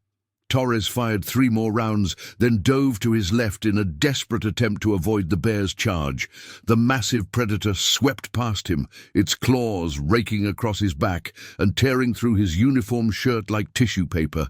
The deputy rolled to his feet and spun to face the bear, which had slowed but not stopped, despite taking 6 rounds from his service weapon. The creature was clearly wounded. Blood was flowing freely from multiple holes in its chest and flanks. But it remained upright and dangerous. More sirens were approaching, the sound growing louder with each passing second. The bear's head swiveled toward the noise, and for a moment Torres thought the creature might retreat into the forest. Instead, the wounded predator turned back toward the church and resumed its assault on the damaged doors.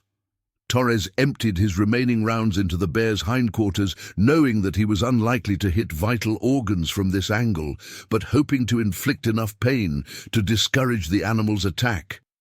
The bear roared in fury and pain, a sound that seemed to vibrate through the ground itself, but continued its methodical destruction of the church's entrance. The deputy's weapon was now empty, and his spare magazines were in his patrol car 30 yards away. He found himself in the surreal position of being effectively disarmed, while a wounded grizzly bear attempted to break into a building full of terrified civilians. It was at that moment that the cavalry arrived in the form of Sergeant Lisa Park of the Montana Fish, Wildlife and Parks Department. Park was a wildlife biologist with 15 years of experience managing human-wildlife conflicts, and she had responded to bear calls ranging from simple removal operations to fatal maulings. Park's truck was equipped with specialized equipment for dealing with dangerous wildlife, including a tranquilizer rifle loaded with enough sedative to drop a mature grizzly bear. She also carried a .300 Winchester Magnum rifle as backup, a weapon with sufficient power to stop any animal that walked the North American continent. "Torres!" Park shouted as she exited her vehicle. "Get clear!" Deputy Torres needed no further encouragement. He sprinted toward the parking lot, his torn shirt flapping behind him and his back burning from the bear's claws. Behind him, the wounded grizzly had finally succeeded in creating an opening large enough to admit its massive frame. Sergeant Park raised her tranquilizer rifle and fired a single dart into the bear's hindquarters. The sedative was fast-acting, designed to incapacitate a large animal within minutes, but those minutes might be too long for the people trapped inside the church. The bear disappeared into the church building, and the screaming that had been muffled by the walls suddenly became clearly audible. Park dropped the tranquilizer rifle and reached for her backup weapon, knowing that she might be forced to kill an animal she had devoted her career to protecting. Inside St. Mary's Episcopal Church, 14 people faced the stuff of primordial nightmares as 700 pounds of wounded predator invaded their sanctuary. The bear's presence seemed to fill the entire space, its massive form dwarfing the pews and altar that had seemed so solid and permanent just minutes before. Robert Hendricks stepped forward with his makeshift weapon, the wooden pew rail looking pitifully inadequate against the creature that faced him. "Stay back!" he shouted to the others, though his voice cracked with the strain of projecting confidence he did not feel. The bear's attention fixed on the elderly carpenter, and it began moving toward him with the purposeful gait of a predator that had selected its next victim. Blood dripped from its multiple gunshot wounds, leaving a trail across the church's worn carpet, but the creature showed no signs of being significantly weakened by its injuries. Margaret Whitman watched in horror as the bear approached her friend and fellow parishioner. Robert Hendricks had built the very pews that surrounded them, had crafted the altar rail where she and Charles had knelt for communion countless times, had devoted countless volunteer hours to maintaining the physical structure of their small church. "Robert, get back," she called out, but the carpenter held his ground. "I've lived 75 years. Robert replied without taking his eyes off the approaching bear. "That's more than most people get. But these children deserve the chance to live theirs." The bear was now close enough that Robert could smell its breath, a putrid combination of rotting meat and something else, something sick and wrong that suggested this was not a healthy wild animal driven to desperation by hunger or territorial pressure. Patricia Hendricks, unable to watch her father face certain death, grabbed a heavy brass candlestick from the altar and moved to stand beside him. "If you're staying, I'm staying," she said simply. The bear reared up on its hind legs, towering above both humans as it prepared to deliver a killing blow. Its massive paws were armed with claws the length of a man's finger, each one capable of tearing through flesh and bone with casual ease. It was at that moment that the tranquilizer dart began to take effect. The bear's movements became slightly less coordinated, and its focus seemed to waver as the sedative entered its bloodstream. The creature swayed slightly, though it remained upright and dangerous. Sergeant Park appeared in the shattered doorway, her .300 Winchester Magnum rifle raised and ready. The weapon was loaded with 180-grain bullets designed for hunting large game, and at close range it would drop the bear instantly with a properly placed shot. "Everyone get down!" Park shouted. The congregation dropped to the floor behind the shelter of the wooden pews, pulling children beneath them and pressing themselves against the carpet as the wildlife officer took aim. The bear, confused by the sedative and the sudden disappearance of its intended victims, turned toward this new threat. Sergeant Park had a clear shot at the creature's vital organs, but she hesitated. Her career had been built on protecting wildlife, on finding ways for humans and animals to coexist safely in Montana's wilderness. Every instinct in her body rebelled against the thought of killing a magnificent wild animal, even one that posed an immediate threat to human life. That moment of hesitation nearly cost her everything. The bear, despite the tranquilizer coursing through its system, managed to charge toward her with surprising speed. Park fired hastily, her shot going wide and splintering the doorframe behind the creature's massive head. The bear's charge carried it directly into Park, and she went down beneath several 100 pounds of predator. Her rifle clattered across the floor and came to rest beneath one of the pews, well out of reach. The bear's jaws snapped closed inches from her face, its breath hot and fetid against her cheek. Park drove her knee upward into the creature's chest while simultaneously trying to keep its snapping jaws away from her throat. The bear's strength was overwhelming, even weakened by tranquilizer and multiple gunshot wounds, and she could feel her arms beginning to give way under the pressure. It was Margaret Whitman who saved her life. The pastor's wife had grabbed Sergeant Park's fallen rifle and managed to work the bolt action to chamber a fresh round, despite having no prior experience with firearms. Her hands shook as she raised the weapon, but her voice was steady when she spoke. "Get away from her," Margaret said. The bear turned its massive head toward this new threat, its dark eyes fixing on Margaret with predatory intelligence. Park used the momentary distraction to roll away from beneath the creature, though she remained within easy reach of its claws. Margaret Whitman had never fired a gun in her life. She had married a man of peace, had devoted her life to charity and compassion, had raised money for wildlife conservation and environmental protection. The weapon in her hands represented everything she had been taught to oppose. But Margaret Whitman was also a mother figure to every child in her congregation, and those children were cowering behind wooden pews while a wild predator stalked among them like something from their worst nightmares. Margaret pulled the trigger. The .300 Winchester Magnum rifle bucked against her shoulder with tremendous force, the recoil nearly knocking her backward. The 180-grain bullet struck the bear in the center of its chest, penetrating deep into its vital organs and causing massive internal damage. The bear swayed for a moment, its dark eyes glazing over as its life finally began to ebb away. It took one unsteady step toward Margaret, then collapsed to the church floor with an impact that shook the entire building. Sergeant Park regained her feet and approached the fallen animal cautiously, ready to deliver a finishing shot if necessary. But the bear's eyes had lost their predatory gleam, and its massive chest no longer rose and fell with breath. The creature that had terrorized the congregation of St. Mary's Episcopal Church was finally dead. The sound of additional sirens filled the air as emergency medical personnel arrived on the scene. Paramedics rushed toward the two attack victims lying in the parking lot, while additional sheriff's deputies secured the area and ensured that no other wildlife threats remained. Charles Whitman was loaded into the first ambulance that arrived, his vital signs weak but stable enough to suggest that he might survive his injuries if he received immediate surgical intervention.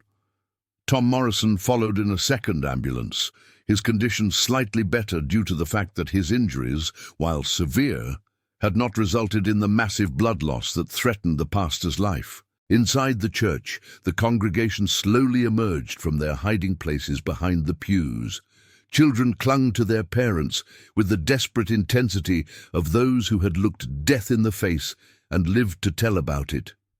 Adults moved with the careful deliberation of people whose understanding of the world had been fundamentally altered in the space of a few terrifying minutes.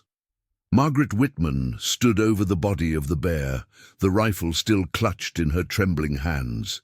Her clerical collar was stained with her husband's blood, her grey hair had come loose from its careful mourning arrangement, and her eyes held the hollow look of someone who had been forced to take a life in order to preserve others. "Mrs. Whitman," Sergeant Park said gently, "I need to take the rifle now." Margaret nodded and surrendered the weapon without resistance. "Is it over?" she asked. "It's over," Park confirmed. But even as she spoke the words, Sergeant Park knew that in many ways the ordeal was just beginning.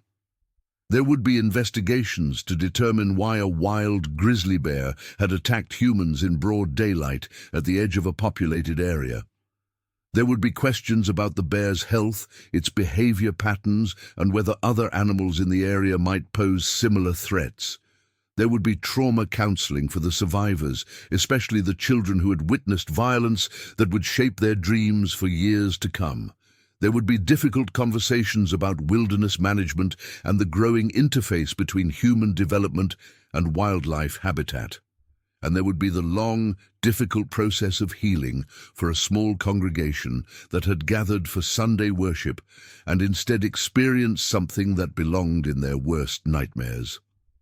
As emergency personnel worked to clear the scene and transport the injured to medical care, the members of St. Mary's Episcopal Church stood together in the parking lot where their pastor had been mauled less than an hour before. They held each other close and spoke in hushed voices about the morning that had changed everything they thought they knew about safety, faith, and the wild country they called home. The bear's body was loaded onto a wildlife department trailer for transport to the state laboratory, where biologists would perform a necropsy to determine what had driven a wild animal to such unprecedented aggression. The church building itself would require extensive repairs before it could host services again, the shattered doors and blood-stained carpet serving as grim reminders of